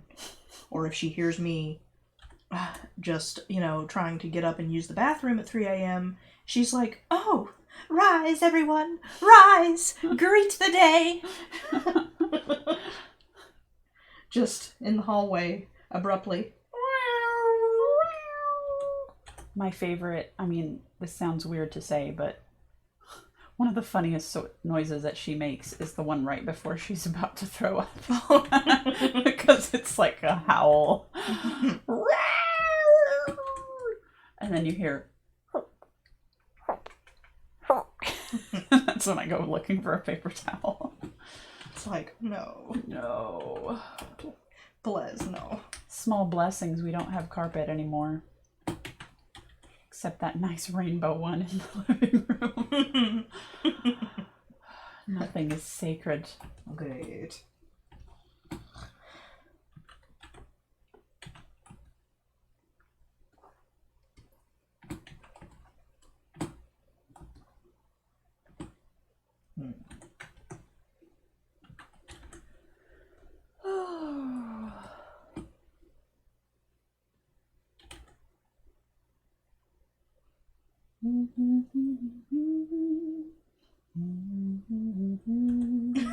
Matt says, "I promise you guys, if you did have carpet, any cat in the house would find it before throwing up."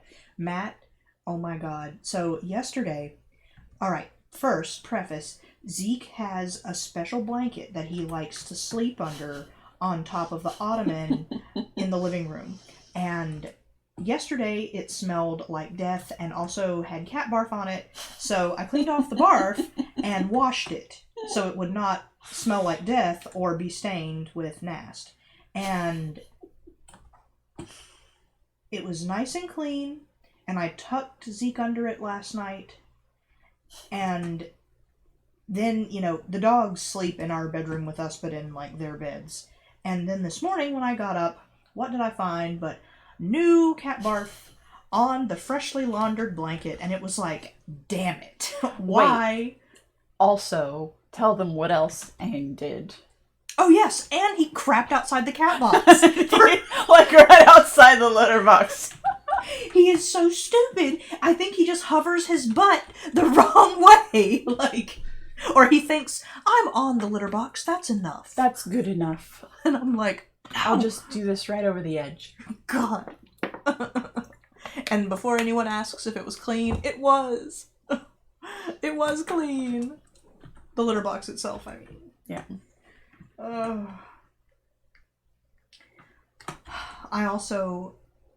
I'm very careful about the animals being in my office in particular because it is full of plants that are toxic to them. And there is one plant in particular that, if they eat it, it would be very, very bad for them. And the dogs leave all the plants alone. They do not give a rip about those. Both cats, if they come into my office, if I don't watch them like a hawk, they make a beeline straight for the death plant. It's not even the easy access one, but they go right for it. The forbidden fruit. Jeez. Laura says, with this text done, I feel like we should swap the last two panels. Okay. Scroll down, let me see. Do you remember what the text is? Nope. Well, then how will you be able to make a judgment? You're right. You're fine. Yeah, I trust Laura and I trust you, so do what you want. Let me just finish the page up and then we can do that. Okay. My feetsies. Oh. The poor little boopsies.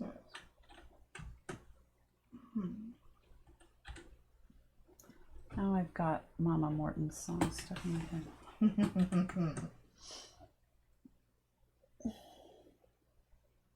Oh, Laura sent me the text. Oh, I agree. The problem is, I think, we have to flip. Let me just ask Laura. You won't have to flip the image. You just have to move them. Well, it's just... I know what she wants. Okay. It's not going to be a problem. Okay. Cool. I've got it. All right. That's good.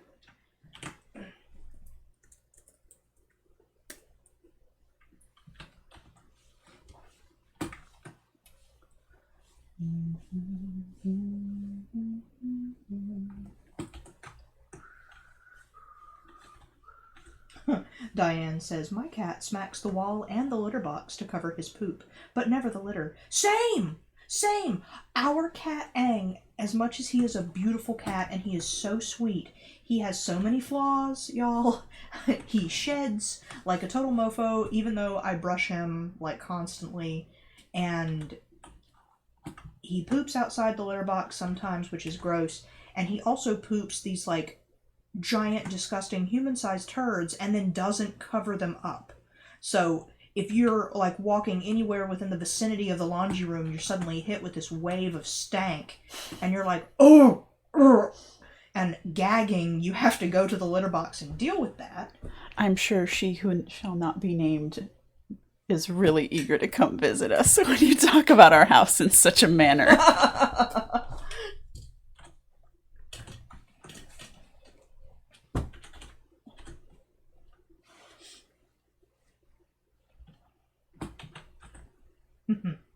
Laura says she uploaded the text on Dropbox with a different name document. Thank you, Laura. Thank you, Laura. Arigato.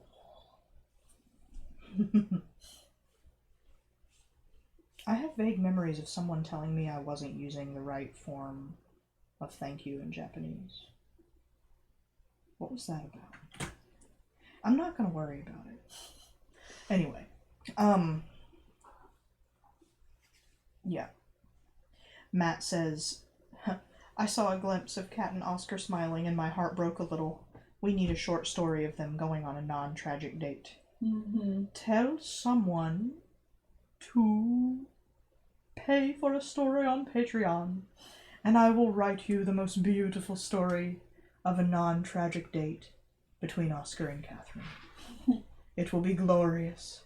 It will be full of love and softness and sparkles. This I do vow, but only if the money appears. We've got to have money. What?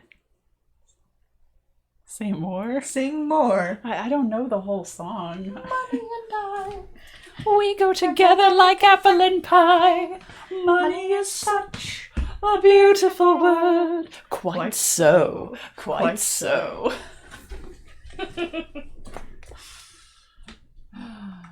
I hope at least one person knows what we're singing.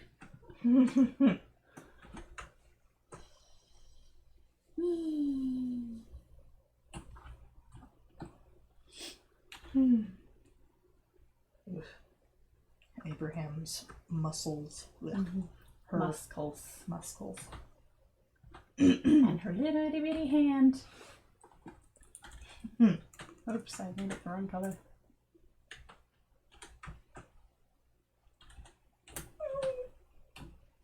Stuff you'll only see if you're watching on the live stream. Whee! Because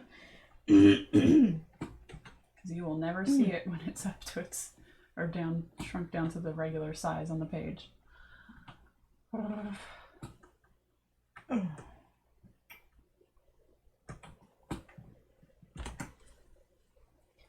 Excuse me.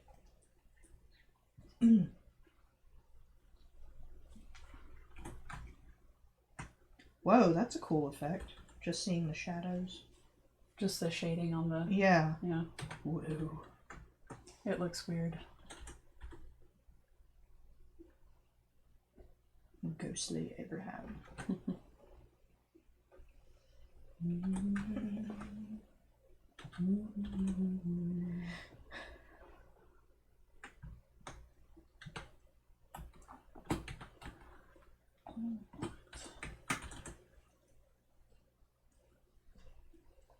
Excuse me. Jeez.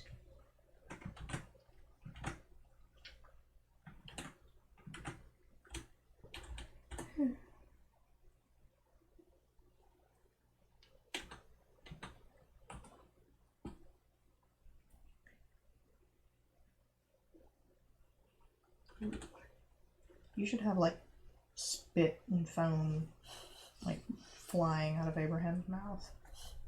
That'd be horrible. Horrible in like a good way. I can do that. Yay.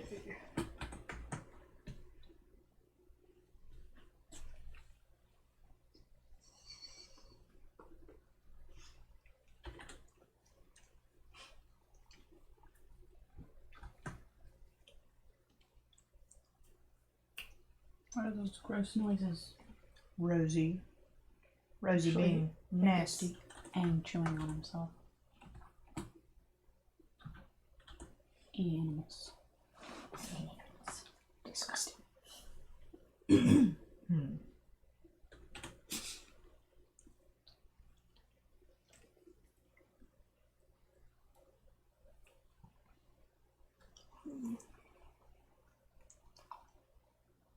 Oh, Oscar with her arm around Catherine. Mm.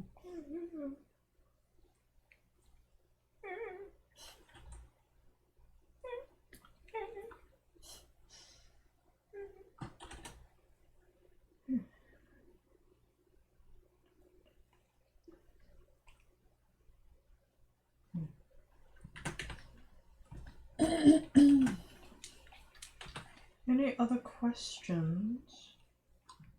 I probably don't need to keep reminding people, sorry. Tabbit.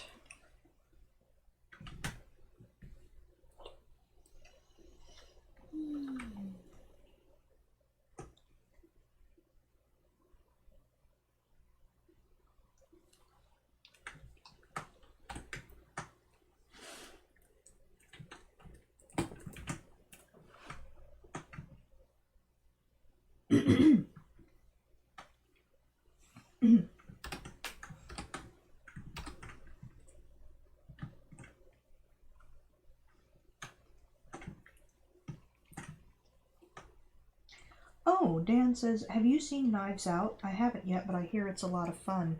I really want to watch that, and Lara hooked me up with a source that we can watch it. I have not seen it yet. Me neither. I really want to. Yeah. We meant to go see it in theaters, but we kept getting, distracted with this or that, or we would plan on doing it one night, and then we'd have a headache, or we'd rather go eat sushi, or, stuff. And we didn't see it in theaters. And now, of course we're not going to see it in theaters at the moment. It's not in theaters anymore. Well, nothing is in theaters. But I mean, I don't think it would have been. We could have seen it at like $1 theater. There are a few around here.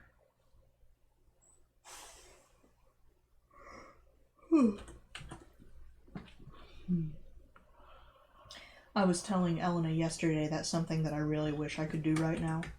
I wish we could go out and see a movie. I miss that.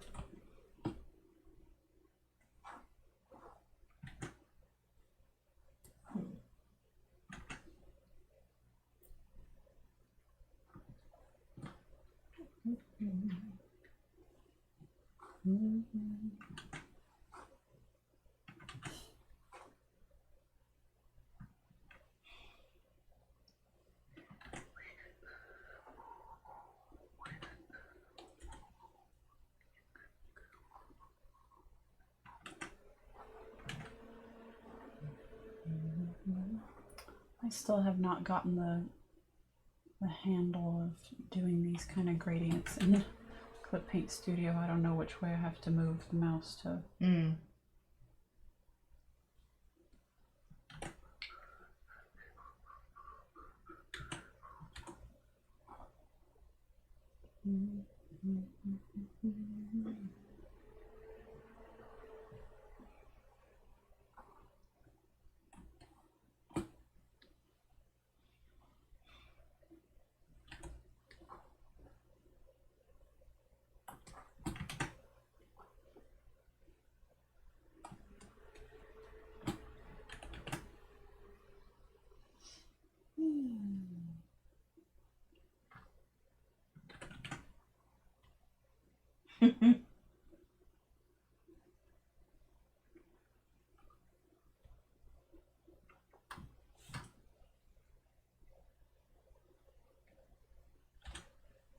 Oh, Elena, did you do Olga's eyebrow scars? No, or the rest of her body scars. I haven't done yet. Lyra's just reminding you. Oh, thank you.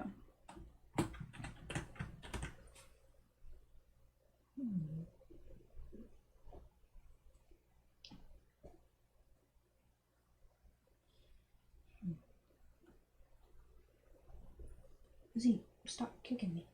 Jeez. He's like, whoosh, whoosh. His little back legs. Jeez. He will kick you as he pleases. See that? You gonna go? He's a strong, independent dachshund. Yes. Doesn't need no mama. Oh, thank God. He finally got out of the chair. Oh, now I can stretch.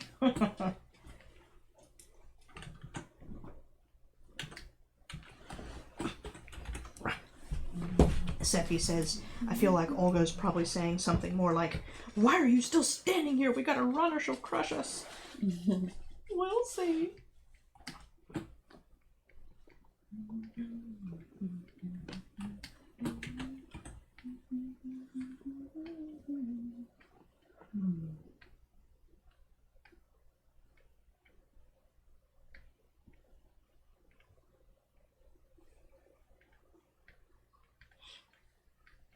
Oh, he was getting some water. Good.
Lara said, you know, one reader did predict the following events in this chapter and the beginning of the next one in the comments, but I won't say who done it.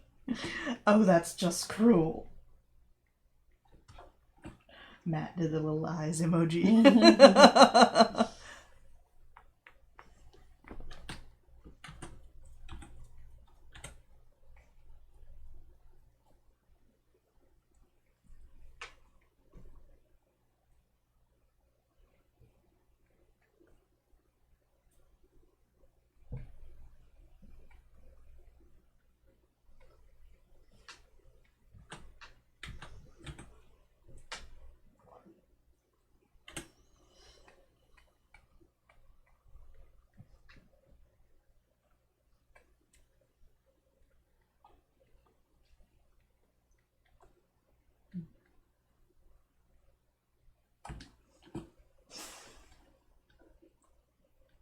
Tell us about it, Rosie.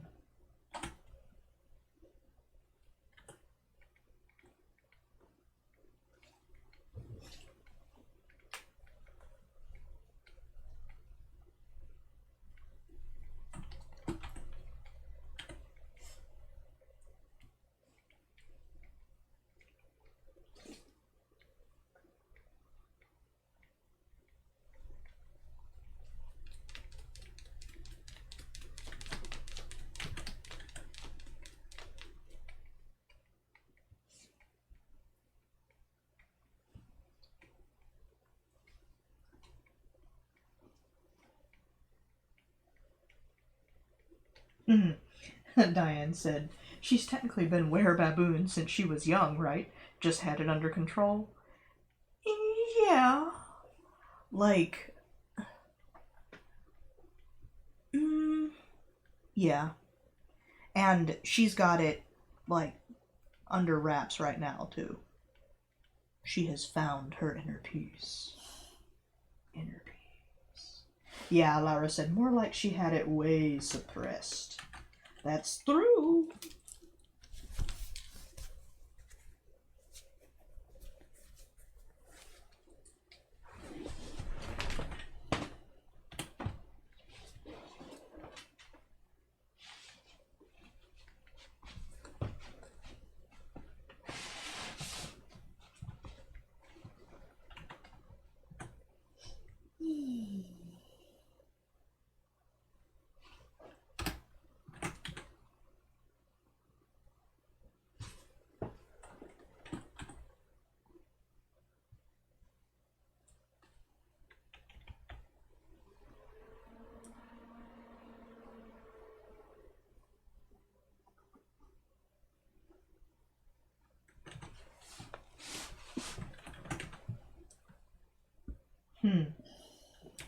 Matt says, speaking of were-baboons, what's going to happen to the moonwolf she freed? I don't know.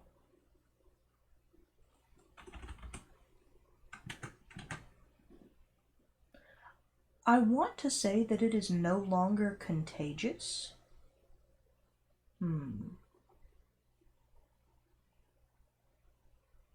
Neither Ash or Olga thought this out. It's more like I probably did and I just don't remember. Like, but I want to say that one isn't contagious anymore. I think I've had Abraham say that in the missing moments, but that it's still vicious, like, and it may run off into the wilderness. No matter what, I don't think we're going to see it again. You know, we can't follow every single thread.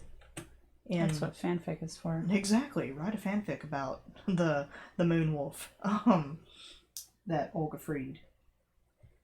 There are other creatures that we're going to be focusing on instead.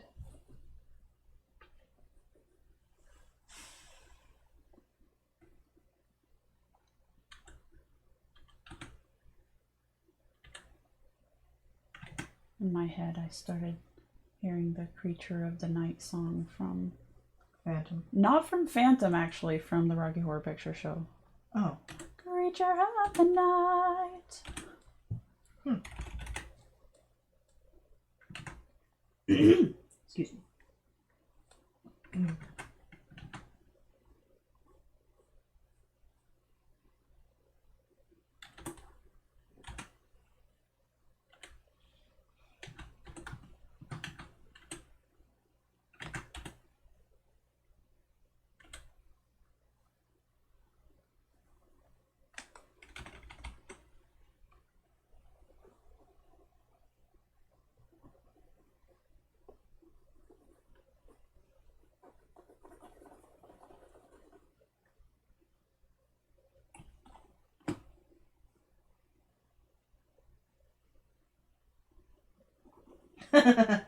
Seppi says, Moonwolf runs off into the woods, makes new friends. Hopefully does not eat new friends.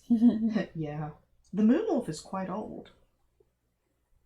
Like, it's been there since...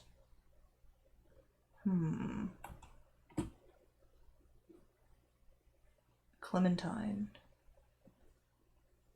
Yeah. Yeah.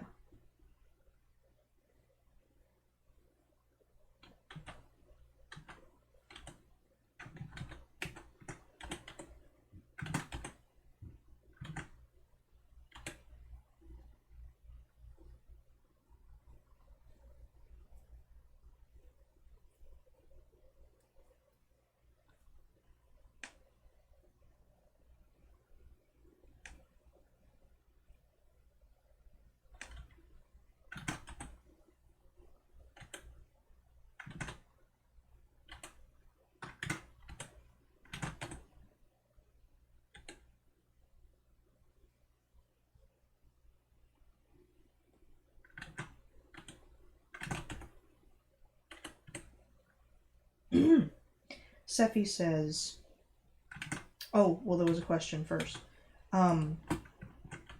Sephi said, let me answer Sephi's first since we're still talking about moonwolves. Do moonwolves live longer than humans if they don't succumb to fungus? I don't know. I've never thought about that. In the,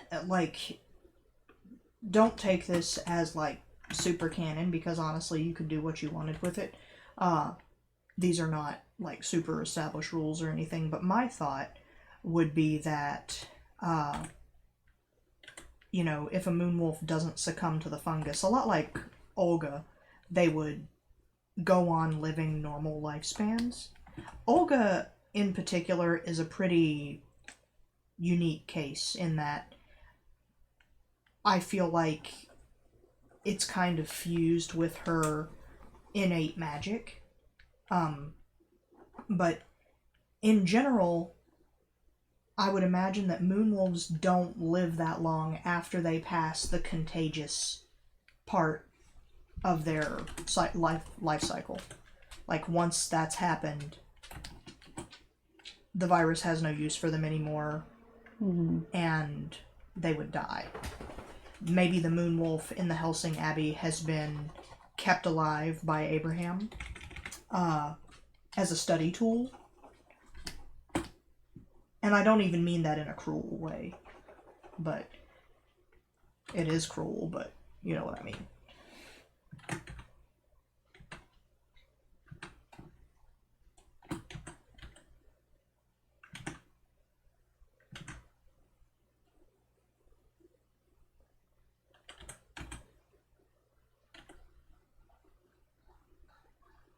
And Jackie asks, what about the other creatures Olga freed too? Are they going to be with the Helsings? Will Olga set them free? You can bet that most of them are just going to be running the hell away. A lot of them aren't even ultra dangerous or anything. They were there to be studied. And probably a lot of them were taken care of very well. They were all treated humanely. But as humanely as a creature behind bars can be. But I figure some of them would probably hover around, depending on what's left of the Abbey, and some of them would just run away.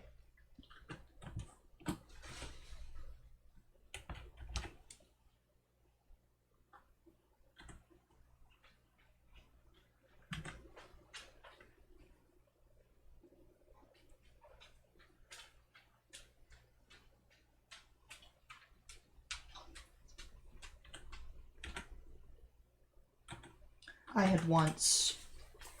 I don't think we will do this after all, because, there's just not time. But I remember at one point thinking that the moonwolf that was in the Abbey was one of Olga's siblings that Abraham had brought back to study, to see, to compare it to Olga. But I think it's been there longer than that. Would be interesting to write about, though. Maybe I could do a what if live write at some point. If someone will remind me.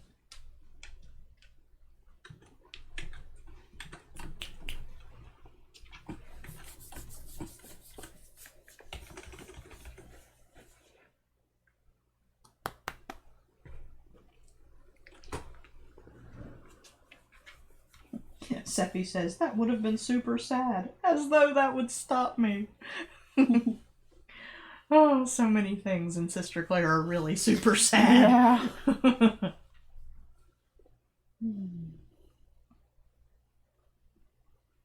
But yeah, I don't think that I would want to do that canon-wise. That's a bit much, even for me.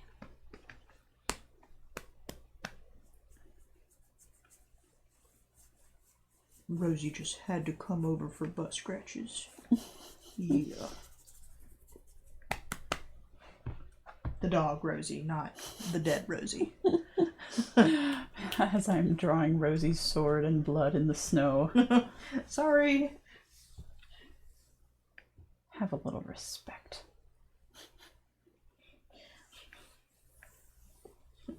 Dearly beloved. We gather here to say our goodbye. Here she lies, no one knew her worth. The late great daughter of Mother Earth. I kept waiting for you to make it a parody and then you didn't. No, sorry, I was not in a mood to. Okay. I didn't have any good ideas. Fair.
Any other comments in the chat?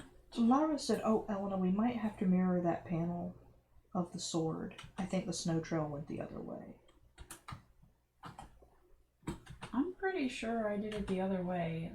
Like, I looked at the page. It's just a 180 angle from the last time we saw it.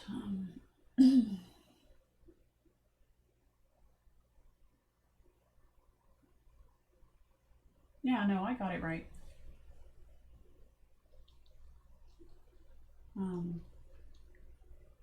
If you look at it, what's going on? Rosie, stop. Why can't I get this to the front? There we go. Okay. But like, you see, I think I get why she's confused, because we were looking at it from this angle, and now I've turned the camera around, so the camera is like here looking at it. Oops. So like it's spun around. We have spun around it, but yeah, that's why she's confused.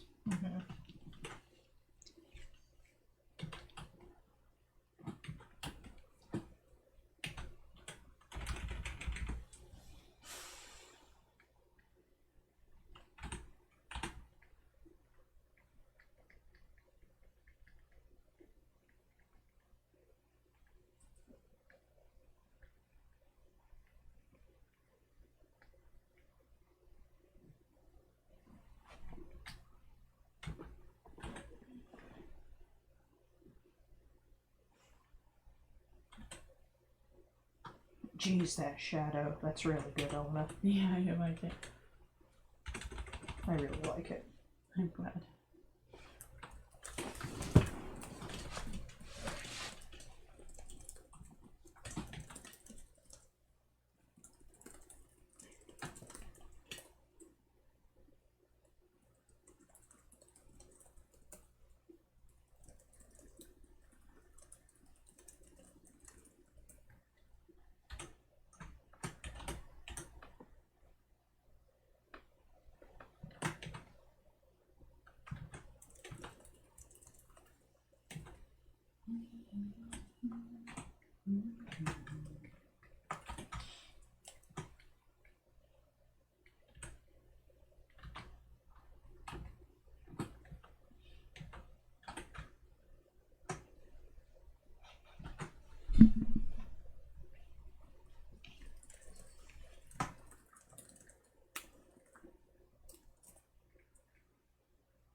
I just realized it looks like Olga's not wearing any undies. I know.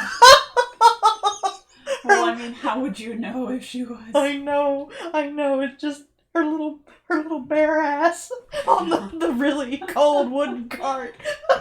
She's got other, more important things to worry about.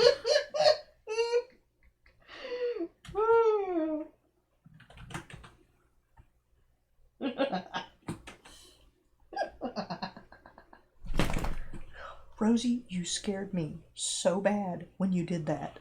Why you gotta be like this? Seffi said, what would it feel like if one were to pat this big old flesh mick? And I can't make the noise she typed. I'm not even gonna try. But then the Biscuit Eternal said, like grabbing ground beef that moves. Mm-hmm. Yep. That's pretty accurate. I was thinking of more like, slabs of raw bacon. Ew. I disgusted myself. Except warm. Oh. Not like cold from the fridge. No.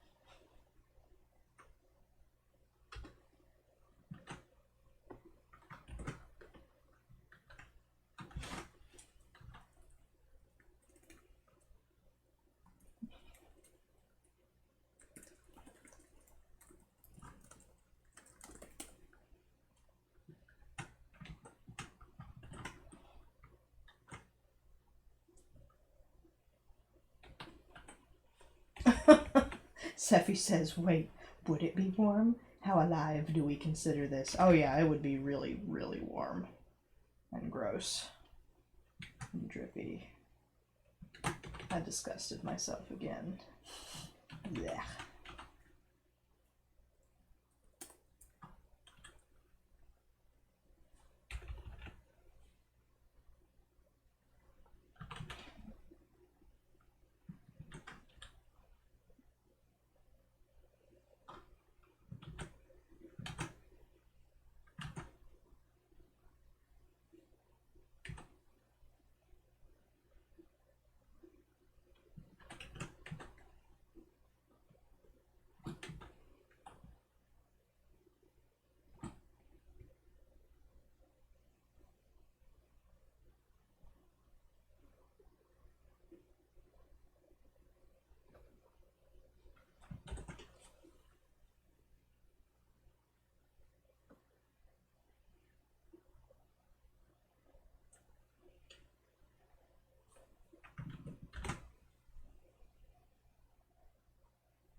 Yeah, it does actually occur to me that if she was super duper hot, the snow should probably be steaming.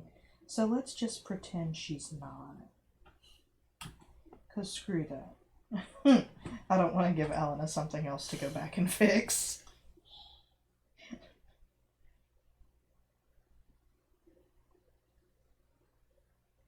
Hmm.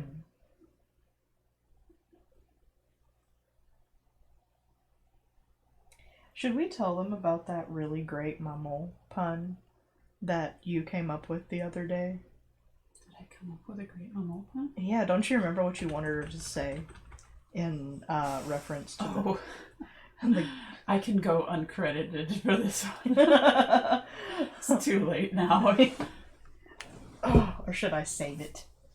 Save it. Okay, I'll save it. Did you tell it to Lara? No, I forgot. I should tell Lara. Oh.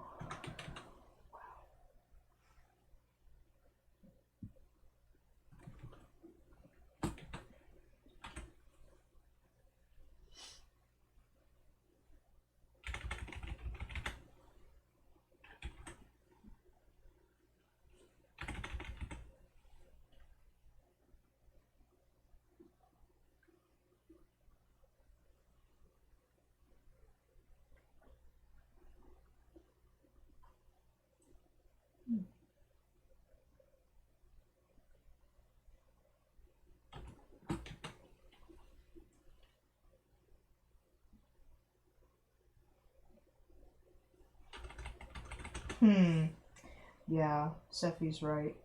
Those tendrils of blowing snow really help the scale. Mm-hmm. Did I click some? Oh, okay, yeah. I clicked the wrong thing.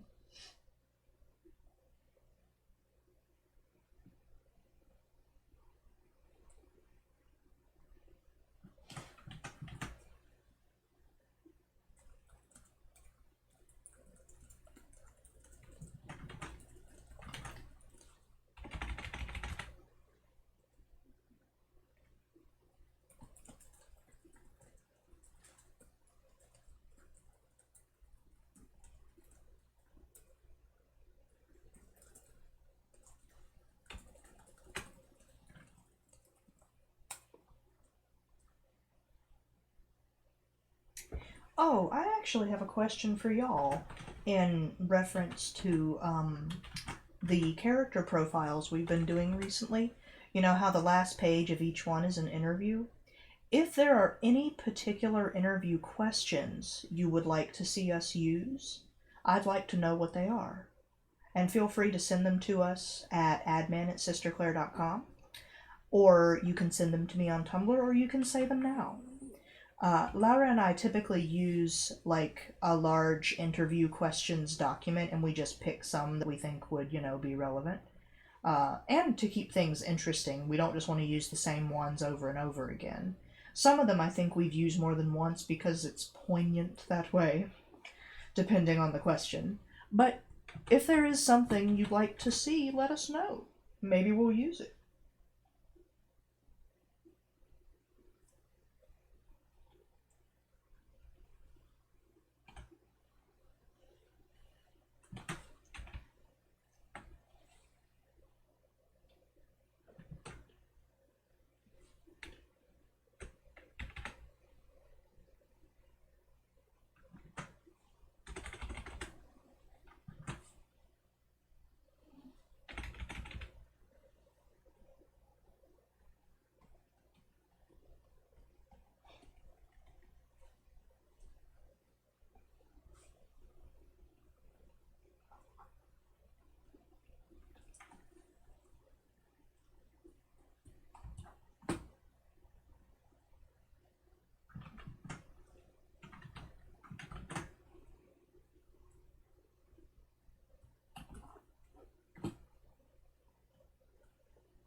Aw, Matt says to Catherine, "What's your favorite kind of music?" Oh, that's nice. Sephi, what's your favorite travel meal? That's a good That's one. a good one, yeah. Yeah.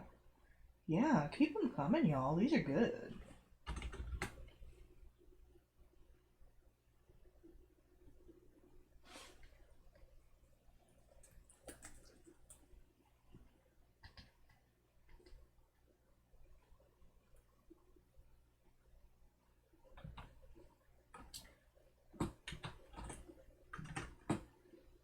And you know, since you're here, you can know that this week the character coming up is Catherine. So perhaps, Matt, you'll see your answer to that question sooner than you think.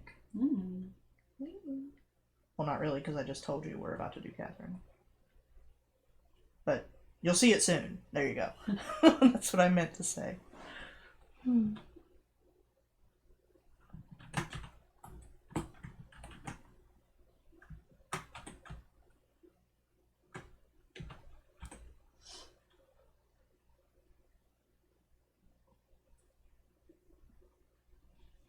Oh, here's another question, y'all.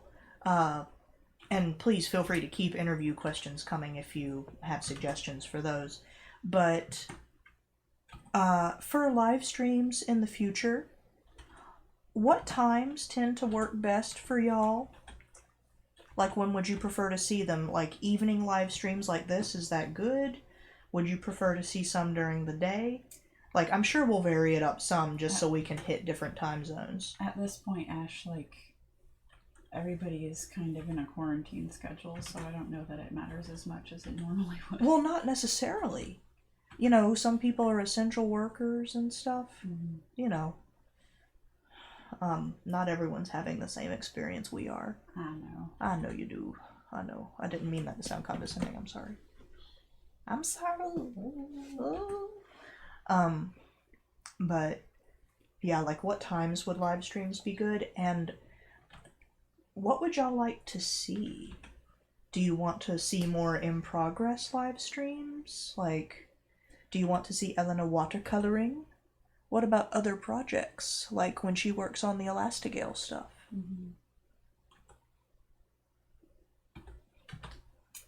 Aw, Matt says, I'd make time for you guys any time of day. Aww.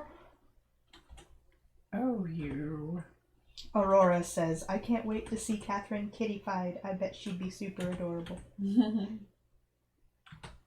Oh yeah, we need to start doing wallpapers again. Matt says I'd love another wallpaper. Lots of people are saying evenings and afternoons. Mm-hmm. That's good. Very good.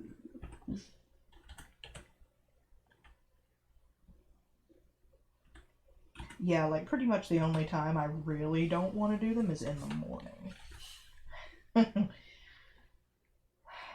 I'm not at my best first thing. Also, I gotta work. So.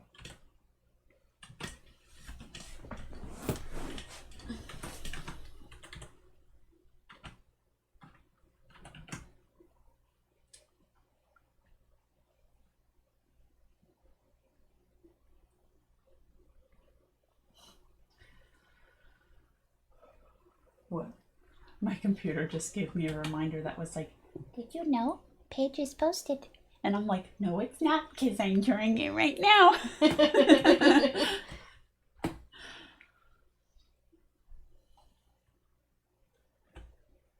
Aw, Aurora says, I love Yamino's watercolor works. It's really soothing to watch. Aw, that's really sweet of you to say. I will try to do more in the future. Sephi says, I like watching pages in progress because it's very informative, but I'm interested in pretty much anything as long as I'm free and the internet's on. Lots of people are saying wallpapers. Okay. Yeah.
You know what I really wish we had done today? That is an Easter tradition, and we couldn't do it for a variety of reasons. It's such a first world problem, I swear. I really wish we could have colored eggs. Because we could have gotten a dye kit, but all of our eggs, pretty much, that we get from our chickens are brown. So they're not gonna show the colors as vibrantly. Bye, Pie. Thank you for coming. Thank you so much for joining.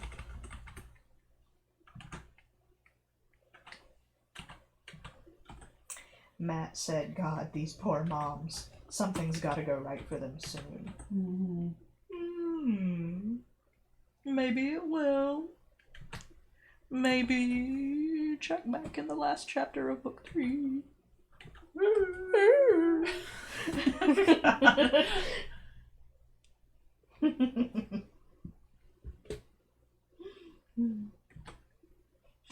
Man, Rosie just gave me a look of such disgust. Elena, turn around really slowly and look at Zeke's dog bed. Oh, so cute. Oh my god.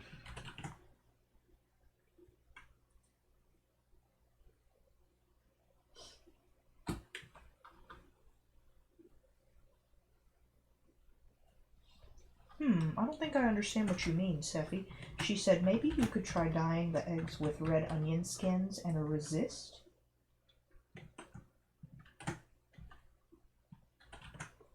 Oh, I know what she means. So, like, you draw something on them with, say, crayon, I think would probably work. Oh, yeah. And then you dye them a darker color than they are, and the part that's resisting will pop more? Oh, that could be cool. Well, Matt says, I know they got Nib back, but we only got one page of their reunion and I hunger. Well, I don't think you'll be disappointed next chapter. Say no more. I won't. I forbid it. I shan't.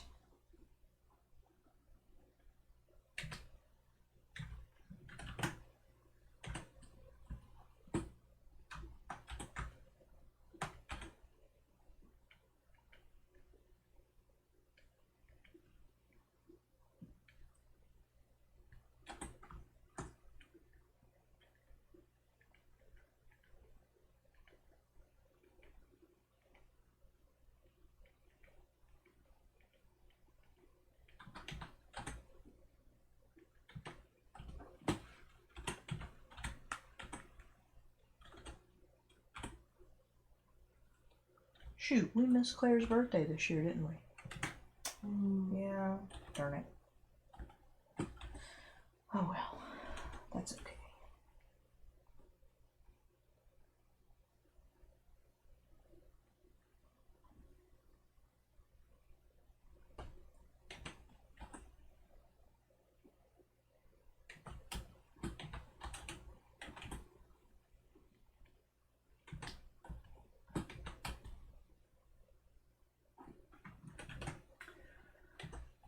Almost done. I think I just need to do a little blushy on Olga up here, and then we're finito. Did you remember Olga's eye scar? I did. Good job.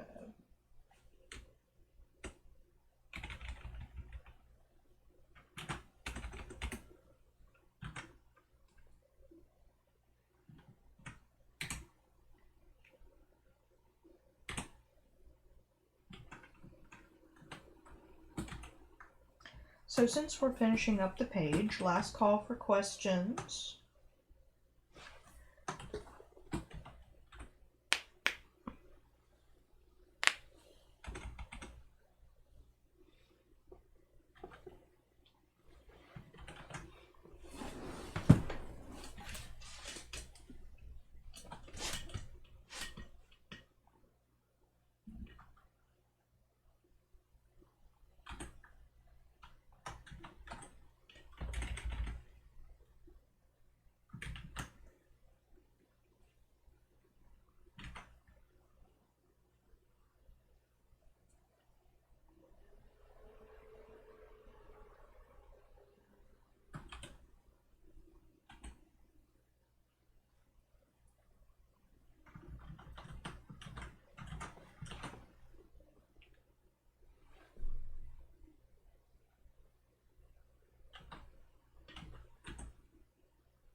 All right. Finished. You're done. Mm-hmm. Excellent. If Lara could put the text on it, it can go up. Hooray! Hooray! Well, if there are no more questions, I think we should, Sing goodnight. well, first let's say thank you very much for coming, everyone. Thank you. It's been too long. It has, and we'll see you again really soon. And we hope everyone continues to stay safe and healthy during this crisis. Mm-hmm. And we will see you next time. Good night. Good night. Good night.